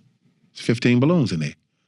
I would tell her just in case, rewrap it. So she would either take a condom or the non-lubricated condoms, wrap it, knot it, push it back through, knot it again. But you can't be too big because I got a narrow gullet. Right. When I got shot, I got a tube in my neck, so I can't swallow big things. So 2 grams, the balloon would be about this big because of the knots. Right. But it would really be about that much, But it was tar, Mexican tar. So and you're swallowing 15 of those at the visiting, at the table? Ain't no problem. Yeah, matter of fact, one time, Gamagoo, we go up. So Gamagoo had the good shit. He was messing with a dude that's dead now, so I can say his name too. I can talk about him anyway. It'll come to me. But anyway, Gamagoo had him, and this dude got locked up on a murder, had just beat a murder, a double homicide. So Gamagoo was like, my man just beat the Pie. His name was Pie. The homies gonna know him. Rest in peace, Pie. Pie had some shit out there. He could have been hit with Fetty. I don't know. I don't think they was doing that shit then, but this shit was tan. Dude, Gamagoo gets the shit up in the visiting room. His aunt bring it. I told him how my wife did it. So Pie, gave his aunt, he live in D.C., gave his folks the shit. They bring it in. So we get I got my wife got my shit in. So mine is always good, but it was tar. It's nothing better than powder. No. If you can get the powder, you can do a lot. Yeah, You can take the dietary supplements off the commissary. Right. And because you got to. Because if somebody OD in there, your ass is done. Oh, yeah. So I got my 15 coming in, and he had like 30 grams coming in. I think they made his too big. He had 10 balloons instead of 15. And they was too big and they weren't wrapped right. So I was like, shit. And I was having a problem, but I got all mine down. The last 2 that I put in my mouth, I threw them in there, right, boom. One of them, I always squeeze it with my tongue, like that. Make sure I could feel the air bubble, swallow. The next one I squeeze, I taste dope. So now I'm scared that I'm gonna be, because I've never been high in my life, but I'm scared you're gonna OD. I'm an OD, right? But it's tar, so I'm like, it's just the shit they scrape off the side of the pump. Right. So but I'm not thinking about that yet. So I don't swallow the balloon. I can't swallow because I will die. Because you talking 2 grams of that shit, it will kill. Mm-hmm. So I spit the balloon back out in the bag, and I went over to the pitcher guy. He always told me, it was one of my homies. He said, man, if you ever need some help, so he was a Muslim dude. So I told him, I said, yeah, I need some help, bro. He said, wrap it up in the receipt. So you buy receipts at commissary for the tickets. the picture, they call picture tickets. So they're $1 a piece. So I had some picture tickets in my pocket. Me and my wife go up to take the pictures. I reach in the bag, put the balloon back in my mouth. I spit it in a receipt, wrap it up, laid it on the desk. So he looked, saw it, took the pictures, came back, took the receipts, pushed them in his box. He brought that balloon out for me. So now I had another route to be able to do that. We could just pass the shit off. So you don't have to swallow. swallow. Right. So he told me now, he said, when I finish taking pictures, dog, they make me empty all the trash cans. He said, go in the bathroom, throw the shit in the trash can. We only could use that a while because one of the inmates stole the shit, boofed it. I never saw it, you know. But still, I mean, if 30 grams of heroin is $150,000. Dude, we was feeding, listen to me. Holy when shit. when Gamagoo, let me finish telling you a story on that. Yeah, you're right. Now, let me tell you how we broke this bread down. Gamagoo gets scared. All of a sudden, I told him what happened to me. He was like, man, the balloon's too big. I tried to swallow it. I can't. I said, man, you too stressed, man. You got to calm the fuck down and you just got to swallow, nigga. Give up the, the gag reflex. I'm sorry. We That's the conversation I give my girlfriend before, before anal. I'm like, you just got to breathe. You just got to breathe, baby. Yeah. Breathe. So look, I just said, man, you got to breathe. He said, man, I can't do it. So I'm like, damn, man. So him and his auntie. And this is all in the visiting room where you have guards, like cameras everywhere, guards walking around. But listen, there's certain guards you got. Now, we learn their schedule because they can't change their schedule. Right. The only time you don't know who's in the visiting room, if you ain't been paying attention, is if you're not going up on the dance floor. We call it going up on the dance floor. Well, you know that. So we call it going up on the dance floor. So look, we in there. I can't get the balloons from him because I can't even be seen talking to him. So his auntie and my wife go up there. She buy me a burger or whatever. The auntie throw the balloons onto a little plate, and cover it up with napkins.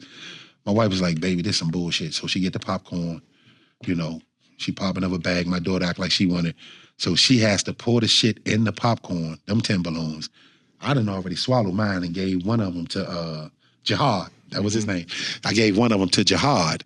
A Muslim guy named Jihad? Yeah, now his name was Jihad. That's crazy. But then they pick these names, dude. I know, it's bad branding. And that's crazy. and my mechanic's name Jihad. Anyway, but so Jihad, look, he's sitting there. That ain't his real name. His real name is Ronald. But anyway, Jihad was locked up on the murder too, but he was a good dude, cool, solid. I gave him the one that was busted. And so since when we was going back up there to take some more pictures, I put 2 more Gamagoo's balloons because all we got to do is give him a third of it. I give him 2 of them. So I give him 2. So now I still got 8 of Gamagoo's and I already swallowed all of mine. So I took the bag over there, what I'm saying? We gonna meet she come over there, me and her walk back. I grabbed the bag of popcorn. I'm literally feeding my kids, playing, giving them popcorn because I'm just nervous, man. I ain't never did this. I ain't never had to take something from somebody else, and I don't know if they seen the switch. Right. I didn't see it, but it's a camera right over top of the microwave. So understand, they're doing this shit hoping that when they do the switch, somebody's not watching the camera because they're watching, dude.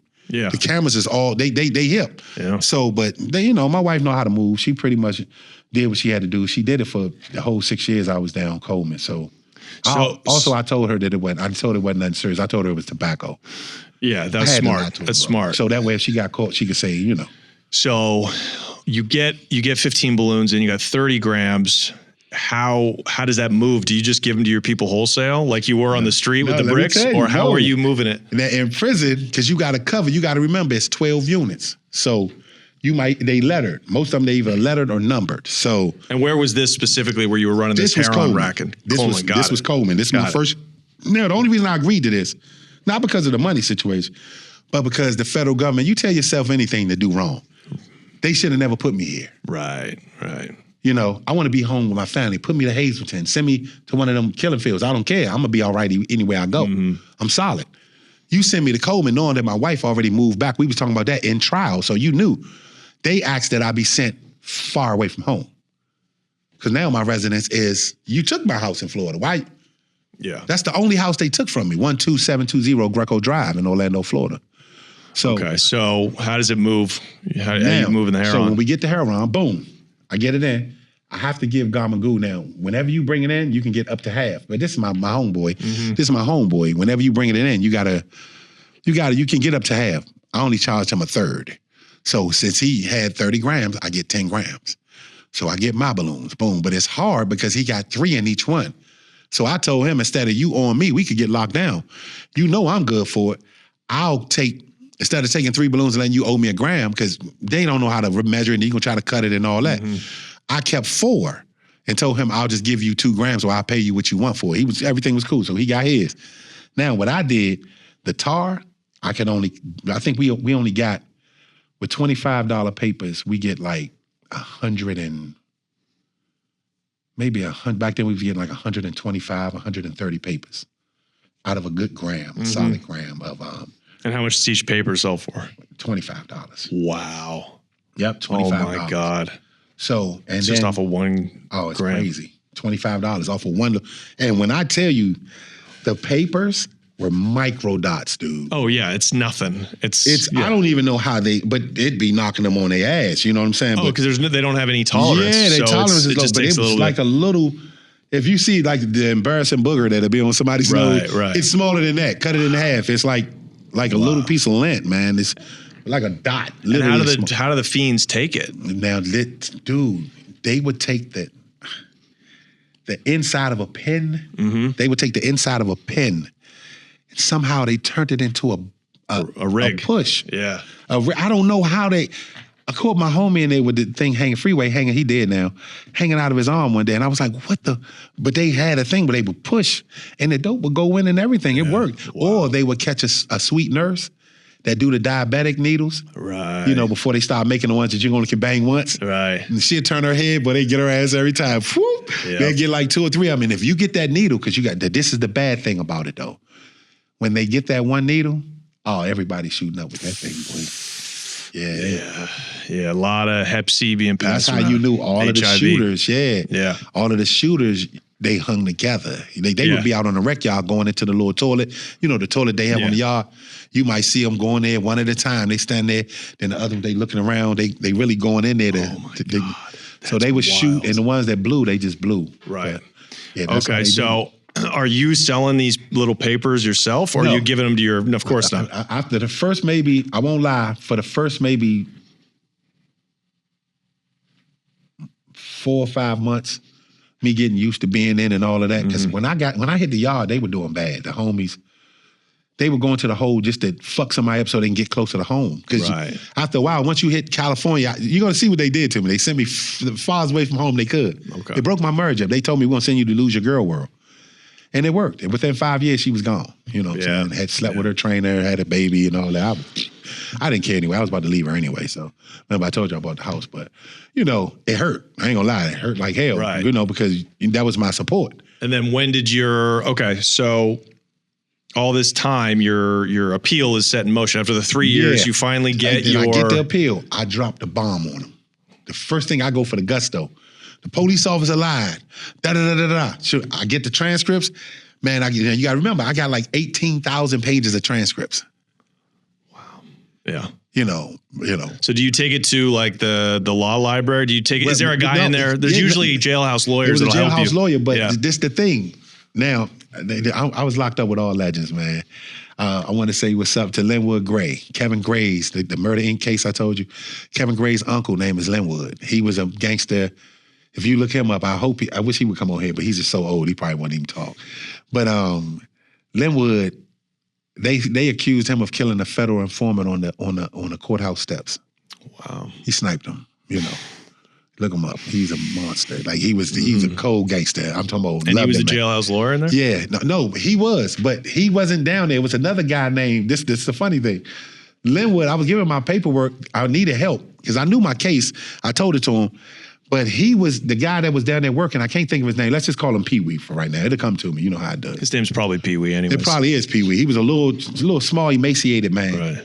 But guess who he was best? He was from Tennessee. But guess who he made the major mistake of not being able to be my jailhouse lawyer because he was best friends with Preacher from New York. the guy preacher, he's an older guy. He was the one extorting people. He would come and act like he the broom. Some of you done got kidnapped. You're a drug dealer. He in there sweeping the floor, acting like you heard of him, preacher, man. Yeah. He got locked up. He ended up getting out. I think now because he snitched on. He was letting dudes tell him their case while he was acting like he was working on their case. And a dude told about a murder that he killed a police officer. And preacher went home. Oh my God. He left us at Coleman too, snitching on one of the guys from New York. Florida, that told him about killing a police officer. Wow. But so Linwood came down to the court. Linwood came down there and told me, don't give him your Leon. That was his name. Thank you. Leon. He was a little emaciated man. He told him, man, you down here working with my paperwork. You got my nephew paperwork, and you got that rat. He said it right in front of preacher face. You got that rat over here looking at, man, look, he told him, don't try it. He said, you try to go home on my nephew. He told him, we're going to kill you. You know what I'm saying? I just got my stuff back from Leon, took it.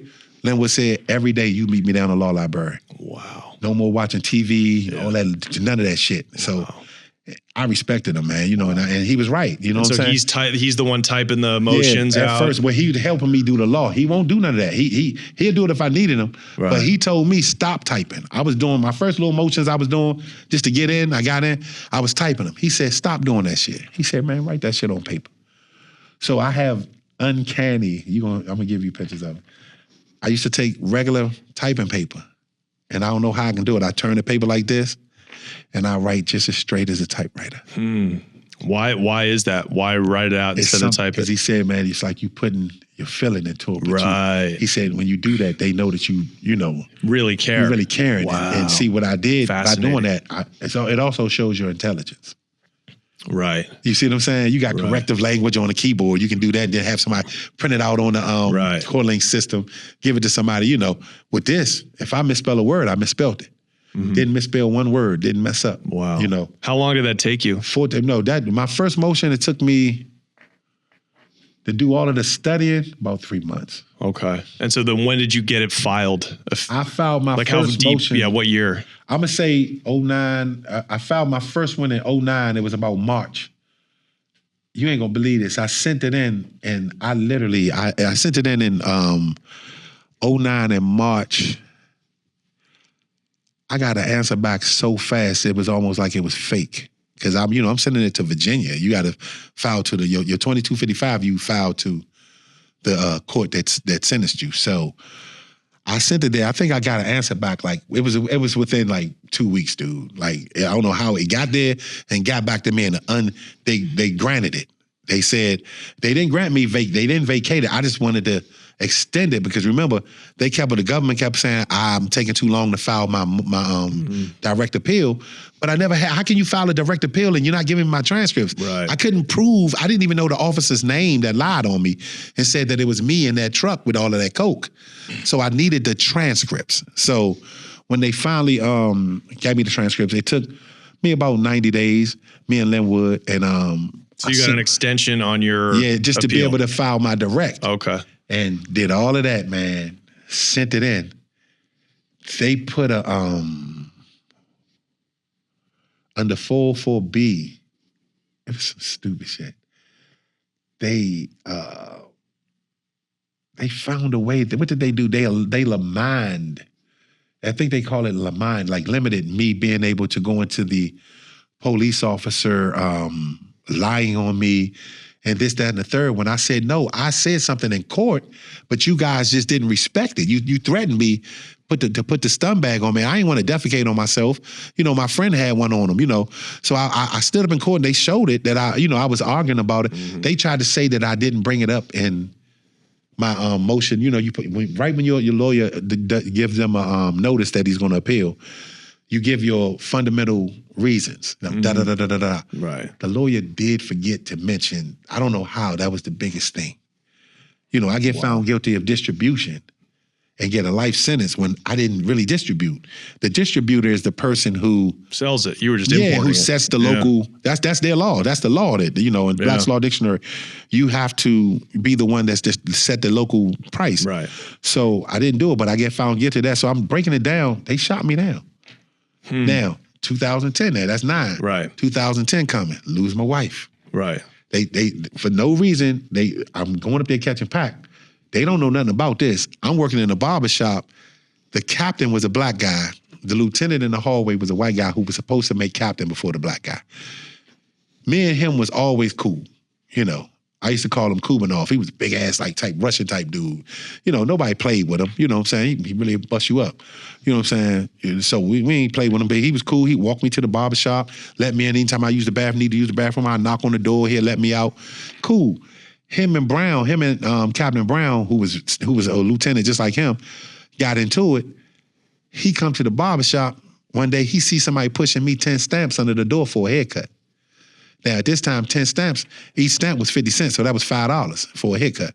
He finished giving me the last 10 stamps. He owed me a book, you know what I'm saying? So they used to send me, 10 stamps under the door. I get the 10 stamps. Big Kubiak running the bathroom on me. I mean, running the barbershop on me. Boom, what you got there? I said, nothing, man. 10 stamps, man. All my stamps are, oh, you're not supposed to get nothing from another inmate. You know, just some dumb shit. Mm-hmm. Charge me with it, and then, you know, I lose my job in the barbershop. Right. So you got a ticket for that. Yeah. But, you know, of course it got thrown out. But so now I can't work in a barbershop, but I'm the one that does all of the ordering. I'm the orderly. I order, I hire, I fire. Is this after the Heroin? Yeah, no, just doing the Heroin. This is everywhere I went, I did that. Right. The only yard I didn't hustle on was the last 2 yards I was at, which that's a lie. Okay, the last yard I was at, that was Fort Dix. Hazleton, I slowed down because I was on my way home, bro. Right.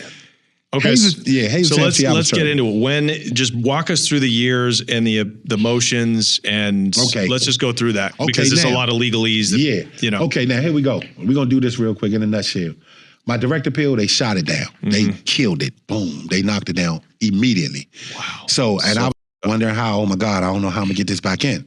So now my lawyer was like, man, you don't wanna bring this. I said, shut up, I'm not even dealing with you no more.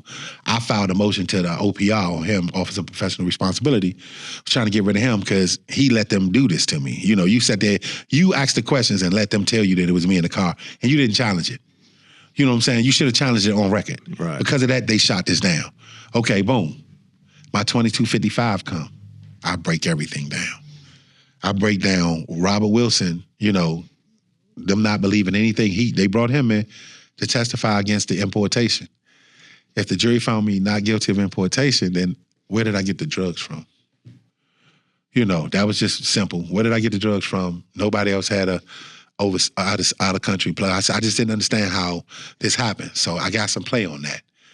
They allowed me to expound on it. So I did another motion, and then I broke down the bank statements. I said they sent me all of my transcripts. Now I was in Victorville now. This was 2011. I'm fighting for my life. Mm-hmm. So I'm out Victorville. I don't have Linwood Gray no more, but I have Gamagoo. Gamagoo ain't that legal. Like, he's smart now with legal work because I taught him, but Gamagoo was just good at bringing up the feeling shit. I had to learn how to stop, you know, emotions with feeling in it don't win. So I'm filing the motion and I'm telling him he helping me, but he's helping me with the stuff that you wouldn't pay attention to. Like, Quan, why you ain't ever bring up the fact that it was no way you could be there? You told him it wasn't you in the van. You could prove it, but you was at work.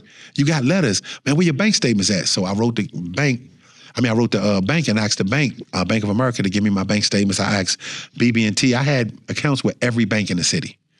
BB&T, Wachovia. I mean, anybody, before they bought the company, if it was an old bank, I had a bank. I had 12 different bank accounts, you know, working this money. So they never gave me none of my bank statements because my bank statements could prove that I didn't launder the money. Right.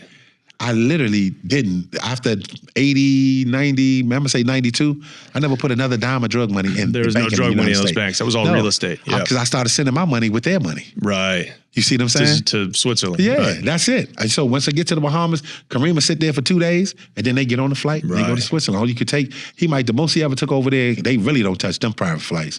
He might have took maybe $2 million at a time.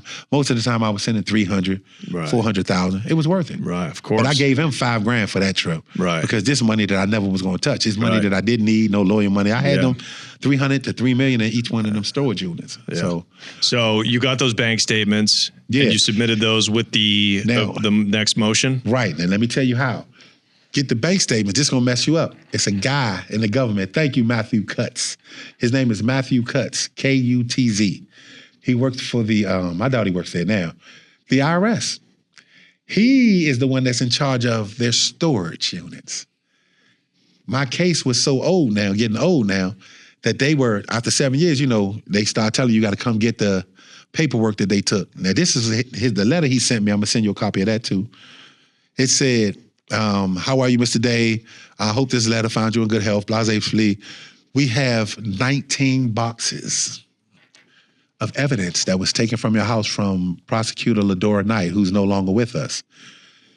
We're trying to downsize. You have 45 days to come get these boxes. How would you do that in prison? I called Cedric Hall, Yeah. you know what I'm saying, my best friend in the world, and I read the letter to him. He said, where's that? It was in Baltimore. He went straight up there. He said when he got the boxes, he put them in the back of he had his Range Rover there. He put it in the back of his Range Rover. He shot home. First thing he did is open them up. I'm like, he waited for me to call. I'm like, he texted me on call links. Call me. I got the box. I got the boxes. So when I call him, first thing he says is, we got him, brother. We got him. So I was like, man, what you mean? Don't say this, So I'm getting excited, like, man, don't play with me like this, man. So he was like, no, we got him. We got him, bro. He said, we got him. I said, what you mean? He said, dude, we got the check for your big house, that $204,000. We got that. We got the $696,000 you made off the shopping center. When you flipped the Rosecroft, flipped the Rosecroft shopping center, we got the $3.2 million you made off of that. He said, now the government was saying all of these properties, I had a 32 unit and a 36 unit building. I was pulling down, I was charging, I think the rent was like $1,500. The median rent was $1,500 on both of them buildings. So make a long story short, I was making 40-something thousand off of one and close to 50 on the other one because a month. Each month. This is Section 8 money. I own these buildings cash money. I own them cash. Now, how I did do the laundering, which if they wanted to really know, because they stupid, every property I fixed up, I never wrote a check to any vendors. Paying out cash. Yeah. If I needed wood, cash, bring me my receipt. That's how it's done. Right. Okay. So but those in the boxes of evidence, that's proof that it was not laundered. Yeah. That money sitting in the banks was from real estate. Yeah. I never touched it. Okay. So first, it just seems absurd that you couldn't have presented that at trial. You know what I mean? But they wouldn't, Bank of America would not, they took all my bank statements. Right. And when my wife went in there, they treated her like a pariah, man. It was like, they wouldn't give it to nobody. I'll show you the letters. I was literally crying to the Office of please make Bank of America, but the government was telling them, don't give them nothing. Ladora Knight. So they finally ratted on her. Right. So of course they ratted on the U.S. attorney. Yes, everybody did. Just like Matthew Cutts did. He didn't have to say, she told us to hold this evidence, this evidence until the disposition of your case. So this is exculpatory evidence. Right. That's illegal. You violated illegal. Brady. No, that's an illegal. That's like for people, just to break that down in simple terms, like in a state case, right? We've seen this now a lot with DNA. Say it's a murder case, right? Somebody will be on trial. The defendant, the prosecutor will actually have evidence, DNA evidence, usually that would exonerate the defendant. Exculpatory evidence. That's right, and then they'll just withhold it. That's what they did. That's illegal, and it's illegal. You violate Brady. Yeah, that's that right there. The Brady Act. That's what got me back. Wow. And what year was that? I got my first win in 14. That's when Matthew Cutts told me about that. By 16, they had took me out of the pen. They didn't even tell me because by this, the first 7 years I was messing up. I was pushing the knife. I was doing stuff. I can't speak on all of them, but I will give you paperwork, the shots, and let you put them up there because you'll see. Like I was busting ass. I was doing some wild shit, but when that came through, you were probably like, I was done. Right. I actually was starting a program. You know what I'm saying? It's always convenient. I took like 100-something programs. So I'm doing what you call it, body composition. Right. I lost like 100. I did the Biggest Loser. I lost 100 pounds. You know what I'm saying? Right. So I'm doing everything. So now everybody in every jail, and I'm going to love me. But where I hit gold at Macquarie, they sent me to bloody. First they sent me to Big Sandy. They had a care level 2. I need a care level 3. You already know they don't play with that. Stayed in the shoe there. They got me there. I was gonna go on the yard, but they said they don't need to go on the yard because we got to ship you. The care level's messed up. So I was like, damn, can I go out there with the home? They say, nah, because if something happened to you, you can sue us. Right. So they kept me back there. I'm like, damn, you gonna send me to another dangerous joint, McQuarrie, just as bad as Big Sandy, which it was. So 2 weeks later, I was in Big Sandy. It was a 2.5 hour ride. And you've already filed all of this. Yeah, I filed all everything that I was filing that was killing them. Right. I did at Victorville. You know what I'm saying? Because out there we stayed locked down so much. There's nothing to do. You know, yeah. When the deuces went off, you was going down. Somebody died. You didn't just stab somebody and let them get away. When them boys hit somebody out California, you're dying. Yeah. And the white boys. Right, of course. All that talking, they gangster. I ain't never seen nobody bad as them. Other than they talk about us. Nah, we respect the white boys, the dirty white boys, the Aryan Nation. But I give it to y'all. Right. In jail, yeah. So they bought that work. So go ahead, finish out. So so when I get that play, they decide to send me to a lower custody.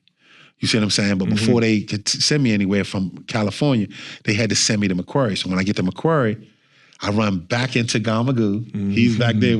I think they wanted me to kill somebody with him because Gamagoo almost killed one of our friends there, and I didn't have nothing to do with that. I told him I'm not going with him, but that's another story. But so when I got there, I was trying to be good. So I met Dr. Bingle. He's a psychologist. So I explained to him my case. He made me go sit down with me and sat down with the warden. And he told the warden, he said, I read his paperwork. I'm telling you he's innocent. And now, he said, of the charges that he's convicted of, he's innocent. And the government did this, that, this. So Dr. Bingle started helping me too. And he was writing letters for me on my behalf. I'm sending my letters in with my motions to the judge. And then the warden actually gave me a letter, telling them, It's amazing. All of the wardens from every penitentiary I went to, even the ones I f***ed up in, because I came back and did right before I left. Right. And they all wrote letters of recommendation that the judge, and it's sad though that they were, because in a way that was cowardice, because a warden can let you go. Is that right? The warden can literally, if a warden feels that you're innocent or you did, like say, I'm gonna show you how it's a case, but a lady got in prison. It was a melee, the whole unit, a dude, the Spanish guy came in, stabbed a few guys, got him off the lady, closed the door, put his foot behind the door, and just waited until the cops came. The warden let him out of prison. The warden has the same amount of power as a judge. Wow. I've never heard that. I had no idea. And anybody tell you anything, you look it up. A warden can literally let you free, but they wouldn't do it. They always told me, you the worst type of person. You know what I'm saying? We don't never want nobody innocent in here. Right. So they allowed me to work more than one job. They allowed me to do things where I can get more time out the cell. So I would be always in the law library. But when I won that particular instance, when I was out McQuarrie, this would made this motion different. At this time, the CARES Act, they was trying to come up with the CARES Act, but they had already did the Fair Sentencing Act, the 2-point reduction. Then they did, Barack Obama did another 2. It didn't help me because I had life. You're doing life, right? Yeah, and they had 851 enhanced me. And the enhancement, that means that's what Bill Clinton did with the free trade agreement we talked about in part 1. The North American Free Trade Agreement. He made it so I don't give a damn if you was locked up. You had a felony for stealing pizzas out of a grocery store. If it was enough where it was a felony and a drug charge, when you caught this charge, you get life. There was no median. So I started challenging that because one of the charges they charged me with no longer qualified as a predicate offense, the weed charge. It no longer qualified. You know what I'm saying? So I knew that I could give the life back, but I said, if I go for it, what the fuck I'm gonna do with the 90? Right. So with the bank statements, I was able to prove that they were lying about the money laundering. So when I got the bank statements, I just lined up like every month. I had every bank statement that I ever lined up. I had them in boxes. I keep very good records. So soon as I sent them in, dude, I think they gave me the green slip saying they received it, just say on the 10th. By the 17th, this was 2016. They vacated my sentence, but told me that, they said they were going to give me play. They're going to vacate it. But he didn't know how much. What does vacating a sentence technically mean? Okay, that's when they see it as a constitutional violation. They see it as a constitutional violation. So they vacate the sentence until they rectify it. If it can be rectified, whether that's to let you go or whether it's to resentencing you. Resentencing you right. or whatever. Now, he was thinking he was going to resentence me. But once they told me that, I was like, cool. I was in the middle of getting out of the challenge program. I had graduated. Then I had been a mentor there. You're only supposed to be a mentor for like maybe 30, 60 days. Then you're supposed to transfer. I finished the challenge program. It was a year program, cognitive thinking, drug rehabilitation. So I finished it in 11 months. I was supposed to be gone in like 3 more. I was a mentor in the challenge program for like 2 years, dude. They kept me there for another 2 years because they wouldn't let me go. So what was the holdup? Well, they wanted, the holdup was they knew I was about to get out of jail. They wanted me to stay there in the penitentiary, but I didn't want to because people, they were starting back to kill again. Now I'm out the drug game. Wait, I don't get it though. So the vacating of the sentence, how long do they have to rectify it? Well, when they vacated, they got to give the government a chance to give their cry about it. We mad because he was, every time they said they was going to vacate it for the drug charges, they kept saying, but he had a massive money laundering. Bank statements. Talking about this over. The hell? I'll hit you in the head with a bat. Right. So they just kept saying it. You'll see, even in my appeal when I came home, they wasn't even talking about the drugs anymore because cocaine ain't nothing. We got fentanyl. Ooh. Yeah. We got heroin. It's so many terrible drugs out here now. Meth. All of this shit was way worse than crack now.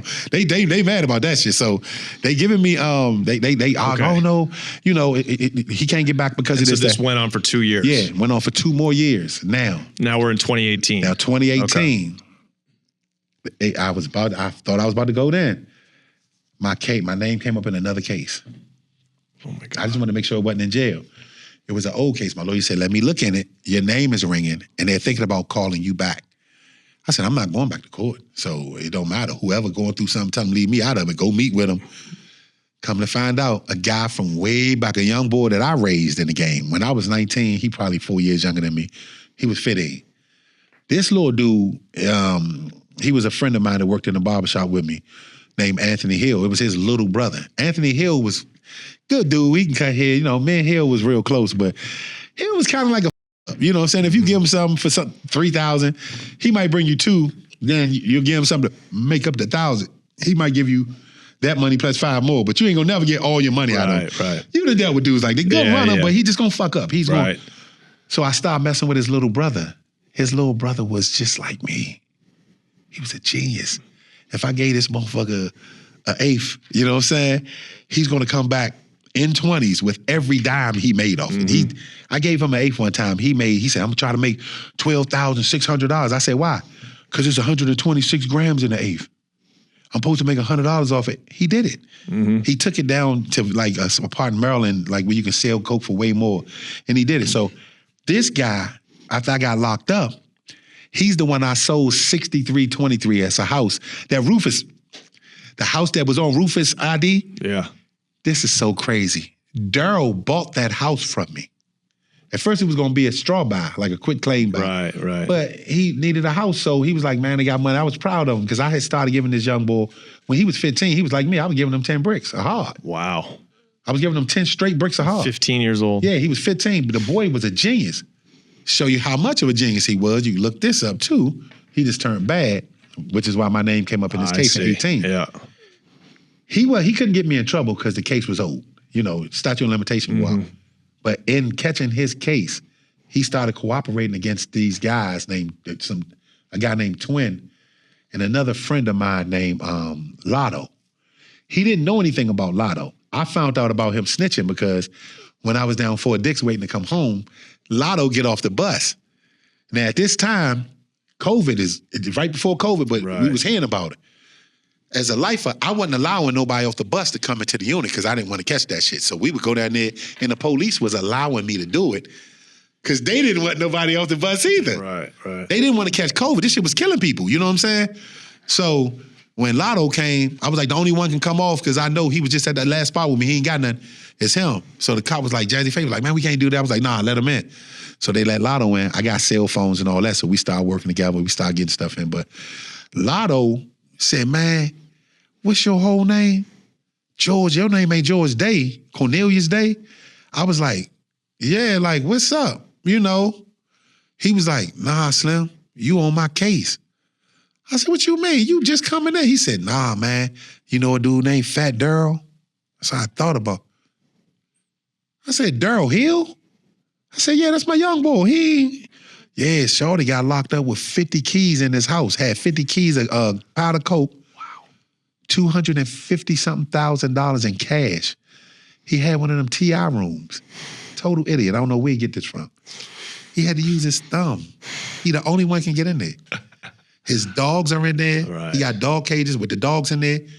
He got safes with money, you know, the money. Then he got a big chest with the keys in it. So he's getting locked up telling on Twin and them, you know, from D.C.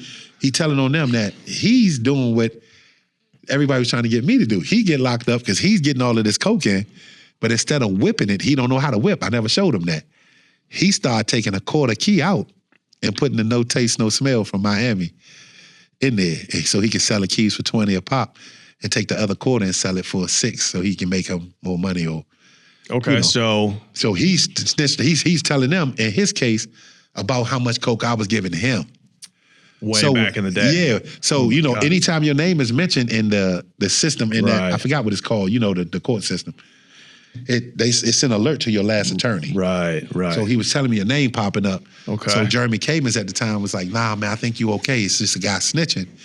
But he's saying you used to give him 10 keys of this and 10 keys of that. I said, for real? He said, yeah, you must have told him pretty good. He got caught with 50 bricks. I said, damn, shorty. You know, I was kind of proud of him, but I was mad that he was telling, man. Okay, so did that affect... No, it held me up for a minute, but my lawyer said we was gonna wait to see what happened. So he talked to the prosecutor in that case. They said, nah, they were just using George for background, but we thought we was gonna have to. I don't know what they thought they was gonna do.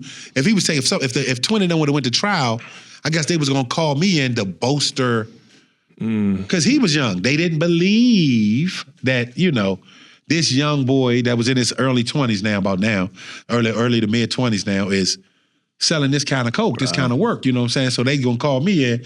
I'm not gonna go in there and say shit. So I'm glad they didn't, but they didn't do it. So that after that, 19 came. So it's 2019. Yeah, it's 2019. They done shipped me from 6 months ago. They done shipped me from when I left Macquarie. They shipped me to Hazleton FCI. So understand, man, when I got here, it was game changer, you know, because in the pen, you had to sneak to do everything like you, but you couldn't never see your people in the pen. It's like a pentagon, the jail shaped like this. Everything's in the middle. The actual building is the wall. Right. There's no hope of you escaping this place. You know, somebody have to let you out. You'll get shot. So he would, I was in there, so they shipped me to Hazleton. When I get to Hazleton, as I'm getting off the bus, I noticed it's shaped, first of all, I'd never been to, every prison I've been to was one level. Mm-hmm. You walk in on the main level, but then, you know, you got the upstairs in the unit. So it's always 128 beds, 64 cells, 32 on the top, 32 on the bottom. Bill Clinton. Why are you still in prison? Okay, let me tell you. Like, just get to this. How long do they have to keep bullshitting like this after they vacated your sentence? There's got to be, on the statute, there's got to be a time limit for how long they can keep dragging your sentence out. They drugged me all together for 5 years and like 2 months. Okay, tell us about how you got out. Okay, now, this is what happened.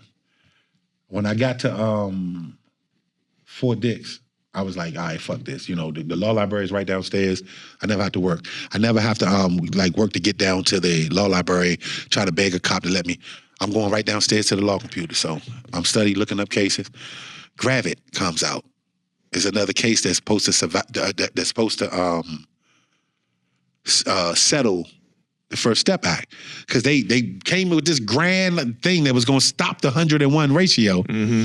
But then Barack Obama fell short because Instead of making it a 1-to-1, this jerk made it 18-to-1. It's like, what are you doing? He's a house, you know what? And that big, tall basketball playing chick, man, she should have won the WNBA. He killed his butler. Yeah, Obama's no good, dude. Yeah, he's no good. I've never in my life. I said, dude, I was 100% right. Yeah. This dude told whoever it was at the clerk office, I filed for clemency. Then I filed for a pardon because I was like, man, once he see this, he got to let me go. I got the bank statement to show they lied. Right. I got everything to show that they lied and that things was. By the way, are you collecting rent from your properties? Yeah, this whole time? I'm doing all that. My kids, they doing good, man. They're good. Yeah, they was all the way good. So you're making like millions of dollars in collected rent as you're. I can't do nothing. Wow. Can't do nothing with it. And you don't want for anything. No, I don't want for nothing. Now, they'll keep it, believe it or not, I never even really touched any of that money. Cedric, best friend in the world, man. Cedric Hall took care of me my whole bit, man. He would lie to me and tell me he going to grab some money that he never did. He always took money out of his own pocket. Even now, when I came home, man. It's amazing that they couldn't seize your properties, even though you're in prison for life because of money laundering, supposedly from your properties. Right. Why were they not able to do that? Well, because the first thing in 2016, the first thing that got knocked off was the money laundering charges. I got you. So you're just in there for the distribution. Right, because remember, I got the bank statements down. When I pushed that in, remember I told you I got back on one thing. Everything else they shot down. It was the money laundering. So the 90 years was gone. Right. So everybody was like, damn, you gave back. But I got the life. So you have a life sentence. Right. So now what happened with that? I'm beating that down because I'm really trying to go for the CARES Act now because I'm not thinking they're going to give me no rhythm on the first step. So now you're essentially not going for a vacating distribution sentence. You're going for essentially like a mercy. A mercy. Yeah, man. I'm dying in here, man. I got acute bronchial asthma. Right. If COVID now at this time, Fort Dix, #1, baby. I got those too. I'm gonna send you. I showed them when we was like number 3, number 4. What does that mean? We were #1 in cases. Right. Fort Dix was one of the biggest yards for CHOMOS. Right. CHOMO, that's the one thing I hated about being there, but the freedom was just worth it. Right. They surround guys like me. That's why lifers not supposed to go to Lowe's. When I first got there, I was throwing cold water on these dudes in the shower. Yeah. You see their cases. I looked their cases up. They, diddling little babies and stuff. So, of course. I treat them like shit. But anyway, I started ignoring them. I used to make them tell me their story at night. We used to do a nighttime story. So I would bring a new chomo in the unit, in the room, and we would just fucking ridicule this man. Well, tell the truth, you motherfucker. Like this humiliation rituals. Because that's sick. I used to tell people, and they said, man, you used to teach a challenge program. Why would you do this? I said, this was part of the challenge program. We called you a loser. We told you was a junkie. You don't want to be nothing. I said, I have to make it bad for you so that you don't go out here and try to my kid, man. Right. You know what I'm saying? Because I understood. I didn't kill him. I didn't do nothing like that. I didn't stab him. I didn't do any bodily harm, but I did throw like 190 on them. I did that. They in the shower. They ain't gonna burn them that bad. Oh, you throw hot water on them? Yeah, and cold. Yeah, anytime if I was upset. It's like you're talking to about a rabid dog or something. Dude, it's so funny. 4,400 people, right, on the yard, both sides. That's insane. 4,400. It's the biggest federal load, like the hose and pipe. 4,400, 2,500 to 2,900 are chomos. So you could get away with anything because they're all chomo. And the cops don't give a. If they're on this yard, they have this wonderful, beautiful yard, dude. Right. And people like me are not allowed to come here because we do shit like this. So by the time I stopped doing all that, I make them come in still every night. Until the day I left, they would do it as a ritual. They loved me. Like after a while, it was like, this is your time to be like, it was their 15 minutes of fame, So it's the CARES Act. The CARES Act. That's the I gave up bullet on in the gun. Yeah, I gave up on the First Step Act for a second because it just seemed like I gave them all the law. But my lawyer was like, man, Jeremy was like, well, I didn't have Jeremy at first. I had his underling, Pratt. Oh, God, she was terrible. Her last name was Pratt. I'm going to get her. Anyway, she just wouldn't understand. She was one of those scared. I don't want to waste the time of the court, George. I would rather us win on this because maybe you'll just have 5 more years instead of, no, I want to go home. File this. They got to let me. George, you had too much cocaine. It wasn't about the cocaine, Miss Pratt. It wasn't about the cocaine. It's about the statute. It didn't say, but you got to remember, you had money laundering too. You had conspiracy to money launder. You still had the 20 from that. Even if they let you back, you still got to serve the whole 20. I said, no, I don't. Because she made me go up to her arguing with me about that. Frances Pratt. She was my first lawyer. You see it on my paperwork. I fired her. I wrote the judge and I told him, I said, the reason why I want her gone, and this is the bullet that got him. She keeps thinking like every other lawyer at the time. Nobody would take. I meant to tell you, to get those cases done was $1,500 flat. Nothing. Yeah, we had jail lawyers on the court links that was sending us $1,500. We guarantee you get your name. They was doing it. $1,500. They filed a 2-page motion. Yes, was out of there. Right. But what none of them understood was those guys were small time. Kingpins weren't getting out on this. The reason why I got out, because kingpins are always charged across the board. So the only thing that they thought that they could reset your sentence on with the CARES Act and the First Step Act, was crack charges. One word, dude. And this is what I'm trying to tell you. All of these $1 million an hour lawyers and all of this, none of them was listening. When a judge imposes, if I impose on you, it would have been like you and John sitting in here chilling and I just bust in the room. That's something new, right? I'm doing something that's outside of your norm, right? Right. So I had to explain to them that when Congress gave the judges, this is when I came up with this in 19, the power to impose a sentence. When you impose, I looked up the definition, is to do something anew. So the problem with me getting back on time was they couldn't calculate my time because I had life. You don't get good time on that. They said you can't get it because the only way you could get it, you would have to have the First Step Act, not First Step Act, the CARES Act, and the first one, the Fair Sentencing Act. You can get the 2 full points off, but you have to have it has to go retroactive. But this is why they were scared. This is what was holding it up. I had already argued that when Congress gave them the right to impose a new sentence, it's doing something anew. So that means you have to sentence me to the laws of today. It's not a continuation of my old sentence. Now they were saying, oh, it's a long stretch, but it really wasn't. Think about it. Impose. Impose is something new. So Johnny, as soon as I sent it in, my judge was like, okay, I'm gonna give you a sentence, a break, but we don't know, we still may have to give you a date. My first release date, I sent you that, was November, and it's funny, it was 11/21, right? 11/21/22. The code on my phone that I had, the police that came in there and raided our block and found one of my main phones. So the code on the phone that I bought from the Italian guy from up New York, they were some, I might try to get him on here for you. They were some killer bank robbers. They weren't robbers though. They broke in the bank after they closed. They was amazing. I got to tell you about Chris. What's up, Chris, man? Chris Kerrigan, man, my man. But he was an amazing dude, man. I loved him. He was my bunkie right beside me. All right, let's go. But anyway, watch this. I showed them that when you impose something, it's anew. So the judge agreed with me totally, but they didn't know what they was going to do. The problem was they were scared that it was going to create a landslide, right? And a floodgate of people coming in, and it did. So now they tried to make a deal. They said, "Well, look, we'll give you a cop. Now I'm not taking a cop. We'll let you go in November the 21st, 2022." Now, you got to remember, it's 2019. I'm like, hell nah, I ain't doing 3. I'm not doing 3 more years. I'm going home. Wow. Give me the law. Yeah. So I told my lawyer, I said, Jeremy, by this time I fired Frances Pratt. And I told the judge, man, can you give me another lawyer out of her office? She was cool on everything else. She just won't listen to me. Soon as Jeremy came and took my case, he looked at it. Jeremy is such a good lawyer, man. I used to call Jeremy, act like I was on a uniform. I used to put stars. Come on. Hold on, I'm telling you. This is too good. I got you. Too many cliffhangers. But I would call him on the cell phone instead of the phone downstairs. And he'd be like, man, the number is 3650. It's 499-3650. I was getting to something. It's 202. He said, man, this ain't the damn number you're supposed to be calling me on. I said, you don't want to know, Jeremy. So we talking. So Jeremy finally tells me, boom, George, we got him. He said, I don't know how you did this, and I don't know how I didn't see it. He said one word. He looked up the word impose. He found the definition that Congress itself intended when they used it. And I was right, dude. So he put the last motion in.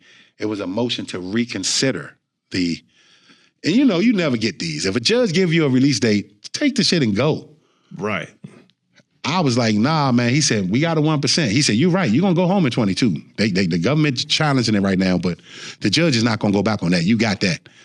But if we win this, man, we go down in history. So I was like, man, I don't care about none of that. Just file that shit. I think we're going to get it. Dude, he filed it for the next, I'm going to say for the next 2 weeks, dude. I was around that motherfucker. I wouldn't do nothing. Sleep. I'm talking about can't sleep. Yeah. I'm giving away my shit, you know what I'm saying? Yeah. So I got, I have now I couldn't relax. So of course I'm smoking weed. I'm drinking liquor. Yeah. I'm on the phone all day. You know what I'm saying? Just like trying to pass time because I know I'm going. So I get the call. My mom got sick. Remember, she passed right before they let me go. So November the 15th, I'm like, shit. 14th, she got to the hospital. So I called my sister. I'm like, man, she all right? I called. She's like, man, she right here. So we FaceTime. I'm looking at my mom on the phone. I'm like, hey, girl, what's up, pretty girl? You gonna scare me like that? She was in there for congestive heart failure. My brother wasn't going down there taking her. I used to go down the country every weekend and walk my mom. We would walk 2 miles. She done got old now. She in her 70s. Yeah. So she done got so big, man, So, and I'm still sending her, like I got the fund set up, a trust fund, but she was getting $2,000 a month. She never needed any more than that. My mom, house paid off, car paid, $2,000 a month, but she must just be eating this shit. She ain't doing it, sitting in the house, eating, buying, Right. So she done got so big, November the 14th comes, she in the hospital. I talked to her on the phone. I tell my sister, take a picture. She was doing her hair. I said, take a picture. She supposed to come home the next day, go home with her husband. So Natalie said, all right, I'm gonna take a picture. I said, when you finish doing her hair, take a picture. I said, don't forget that. I just had a funny feeling, man. And she was combing her hair on the phone. I got off. I said, all right, love you, big girl. So she was like, all right. So she had the little tube in her mouth, so she couldn't talk. I said, take that thing out your mouth. I said, you ain't supposed to be doing that anyway. My father been died. She said, you better watch your mouth. I'll be putting that in my mouth, talking trash. So I get off the phone with her. I was off the phone 5 minutes. I called right back. Something just told me. I said, Mom, I'm about to take a picture. No, I ain't finished. I said, Mom, take the tube out your mouth. Nobody want to see that nasty shit. I said, nobody want to see your work. I said, take that shit out your mouth and let me take a picture of you, pretty girl. So my sister had her hair. She was laid back on the bed. She had her hair laid back over the pillows. I got the picture. Took the picture of my mother. I said, you better smile. She was like, no, I want you to wait. I said, nah, Natalie gonna forget. So at the last minute, she's so conceited. I said, come on, smile for me, white girl. So right as soon as I said that, she smiled. I took the picture. Last time I seen my mother alive. Oh, God. She died 3 o'clock in the morning. That morning, I jumped up. I can show you the text message. My sister kept it. I'm gonna say, I took pictures of all this for you. I sent her, I said, check on Mom. It was like 3:03. My mother died 3 o'clock in the morning. Oh, God, man, I'm so sorry. I pulled my phone out the wall. She passed. So. Did she know that you had a good chance of coming home, I showed her on the phone. Okay. I said, Mom, they gave me a date of 2022. Wow. She's like, you coming home? So I didn't want her to get happy. Knew that. At least she knew that. She kept saying, yeah, because she was always telling me, I don't know if I'm going to make it. So long story short, 7 days later, her husband was all pressed, saying. My sister was mad at him, but he wanted to go ahead and put her on the ground. So 11/22, they buried her, November the 22nd. So I'm distraught, man. Yeah. I'm around there now. I'm going back to torture and CHOMOS. You know what I'm saying? I backslid, man. Fuck, man. You know what I'm saying? In your mother's memory. Yeah, in your mother's honor. Yeah, but I'm doing this for you, Mom. It was some fuck shit, man. But I mean, they understood. So, I got over it. About 2 days before I repented, I kind of did a little, however you apologize to CHOMOS and put your hand on their head, then kick them in the ass. So I was like, man, get the fuck on, But, I apologize. But anyway, so, the big day coming. So the 22nd, she passed.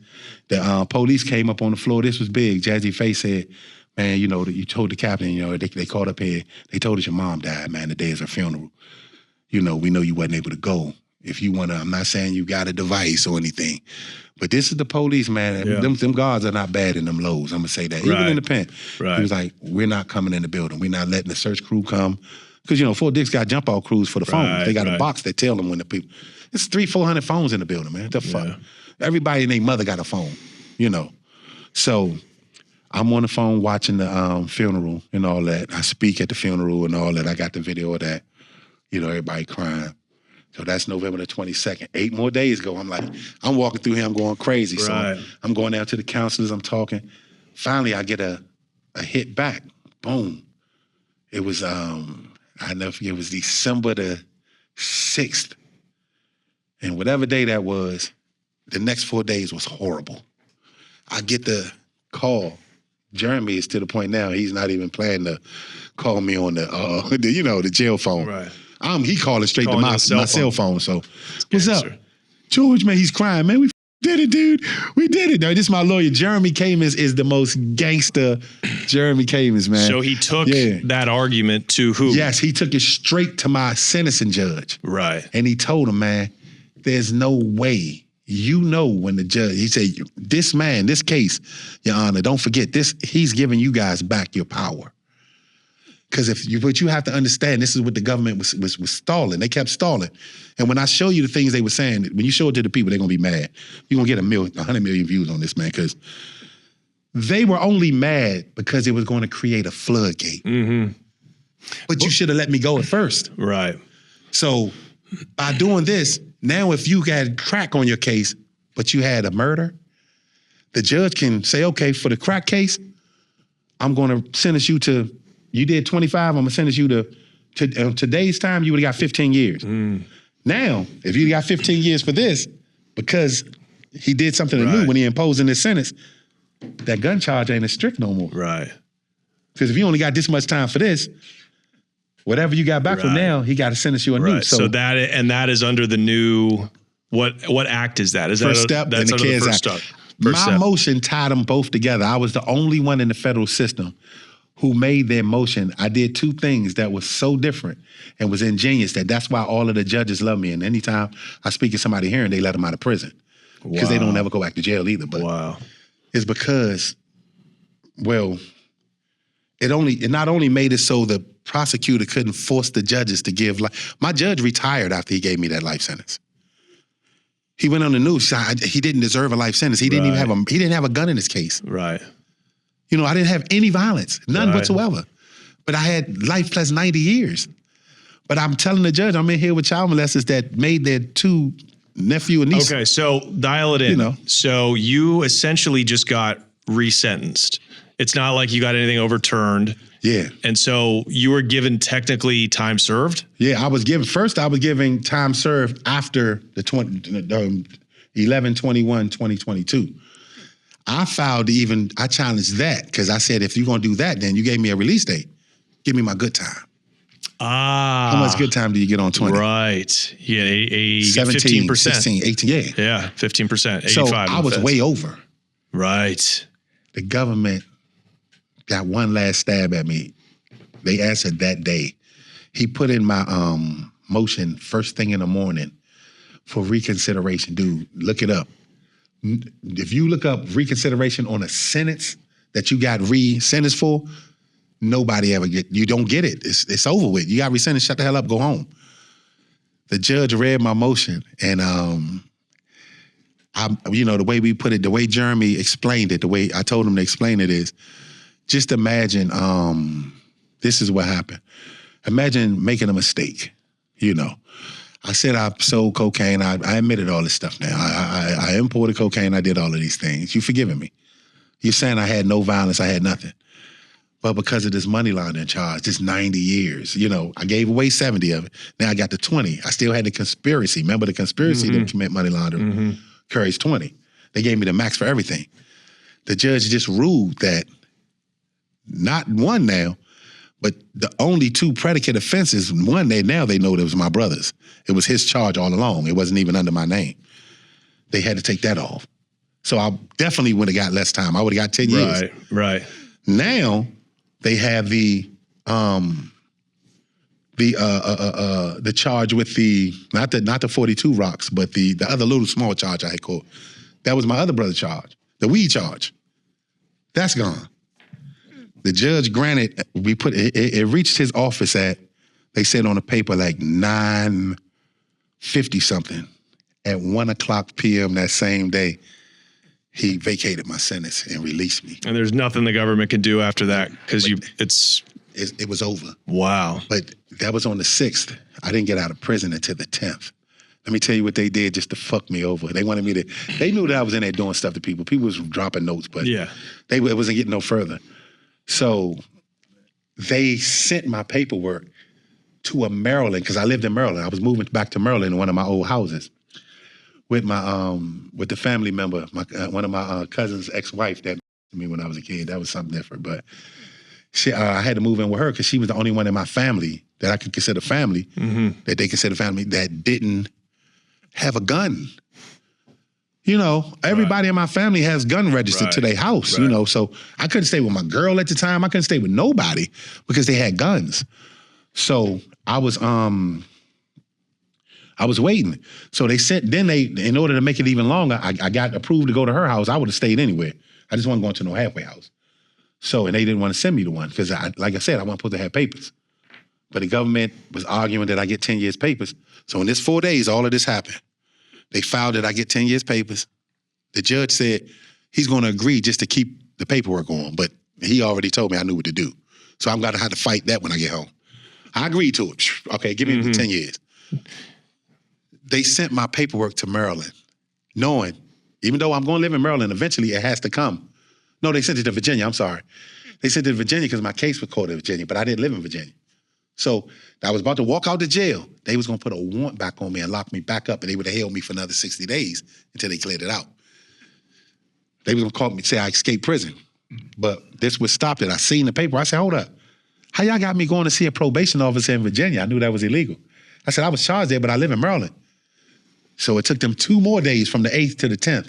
They got that right. My probation officer called and said, if y'all don't get him out of there now, we're going to have to pay him on the dead time law. Right. How much? It would have been $1,000 a minute for every minute. $1,000 a minute? I would have stayed in there. They wouldn't let me. Trezvant versus the city of Tampa. I was ready to sock one of them chokers, but it would have been too late. Wow. Yep, it's Trezvant versus the city of Tampa. I know all of the numbers.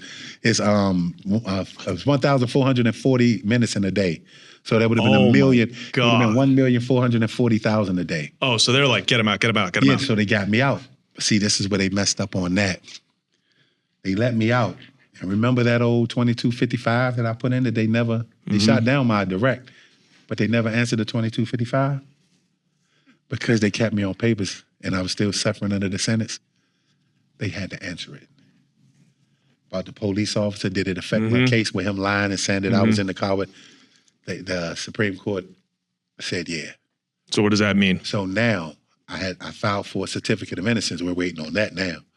I can sue the government now. I was just going to ask you that. And so many people should be getting sued. Yeah, and people didn't understand that you can't sue the federal government, you know, just outright because of the, you can't sue the federal government outright because of the implied immunity. Right. But the only way you can get around that is if it was done. Like if they just did something flagrant in trial, ain't nothing you can do about that. They can just give you some less time or give you credit if you ever get locked up again. But when they intentionally do stuff like when they hid my bank statements, Matthew Cutts would have testified that she did tell him that. He put it in the letter to hold my exculpatory evidence until the disposition of my case. She broke the law.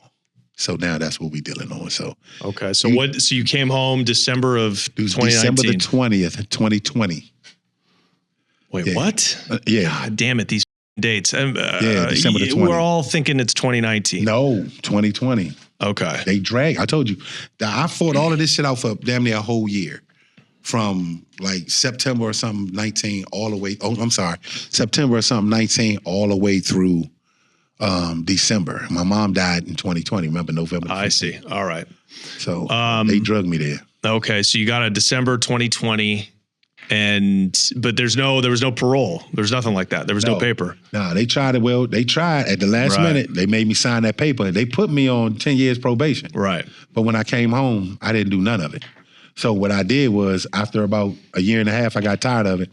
I told I was like, baby, I'm ready to go get my passport. You know, you can't do that when you do papers without asking permission. Right. I told her I'm getting my passport. She said, okay. My passport came back. You know, it can't come back until they get clearance from your probation officer. So she knew it, but they wasn't telling me. And finally, 2 of my probation officers kicked me off of their case. So it was the same thing like it was happening in prison. Right. So the last one, finally, Miss Davis told me, George, you being held on probation illegally. She said, if you send me a paper, I said, I already did. I said, you should probably get it tomorrow. So she got it like in the next day. Now, why was it illegal to hold you on probation? Because I had no sentence to. Right. You got me on probation. Yeah, You're making me check in. Right. It's like you still watching over me. I'm still locked up. But you've done every minute. You can't do anything. Right. I have no. Now you have no time. Okay, if you do 10 years and they let you out in 5, then you got 5 years. back right. But if you got 10 and you do 10, that's it. I'm at the door. I'm past the time. You kept me in jail 4 days longer than you were supposed to. Right. You see what I'm saying? So, and that's what happened, man. It's like once I got back on that, it was nothing they can do. So they took me off of papers. So how long were you down for? From the time you got arrested? From the time I got arrested, the true jail time. 16 years? It was 16 in the feds and 2.5 in the county. Fighting it, okay. Yeah, so just say about 19, but then when you add in the house arrest and all of the other stuff, it shit was like almost 21 years, 22 Wow. years. Yeah. Well, congratulations, man. Yeah. After a long odyssey. Wow. I just felt like I watched the craziest movie. I'm exhausted. So what are you suing for now? Like what kind of amount, what kind of damages are we talking? Okay. Well, like I told you, it's 1,440 minutes in a day in Transparent versus the city of Tampa. So that's the only case law that they have. That's the only, in Transparent versus the city of Tampa, that's the only case law that they have that governs these things. Because nobody ever wins suing the government except for people who got the money to do it or have the know-how. But in my case, it's spelled out. Once they give me this, all I'm waiting on is my certificate of innocence. So what does that entitle you to if you win? It entitles me to roughly 500 and something at 1,440,000 a day. It's like $550 a year. They'll never give me that. But $550,000 a year? $550 million a year. You got to remember, it's $1,000 a minute. Yeah, see, but they're not going to give it to me. They'll kill me before they do that. But they have to offer you 10%. I'm going to take it. So you'll have, what are we talking? It's a lot, bro. Do 550 times 10 years, that's $5. So it's $550 million a year times basically 18 years. I could try to sue them for like maybe $10 billion or something. So you might walk with like $100 million. Yeah, something close to that. They're gonna have to give me that. And what is that? How long to turn that around? How long do they have to appeal that, or how long does it take? Well, when I get that certificate of innocence, the way the judge was talking, I'm gonna walk straight through that. I think they're gonna give me the 10%. I think they will too. They was offering me money like 2 years ago. I got the paper. I'm gonna show you that too. I'm gonna give you they were trying to deal with you. They were 30, 40, 37 million. Yeah, they was trying and you turned it down. Oh my God, George, you're a gangster, bro. But you got to think, man. I was seeing that in 2 months, like on a good, like after the first 3 years, I was broke when I had all the coke, but after I could pay for the load when they first brought it to me, dude, what? You don't need money. Yeah, that's $22,250,000. I can tell you, when the money that was owed, every time I got 500, there was another 1,750 with it. That was theirs. So I'm still getting 1,000 to 500 off each one of those. All the time I couldn't do it. It could be weed. I could only put $250 on a pound of weed. You know what I'm saying? So you'll just wait them out and take your I don't care. Take your $100 million. Yeah, when they give me that certificate, now they dragging their feet on the certificate of innocence because they have to go through every line. But I checked off every box. There's nothing they can do. Do you have a lawyer? I bet a lawyer's chomping at the bit, dude. I had lawyers fighting over this shit when I was in prison. Yeah. Jeremy wanted to do it, but he can't because he's a prosecutor. Yeah, it's a conflict of interest.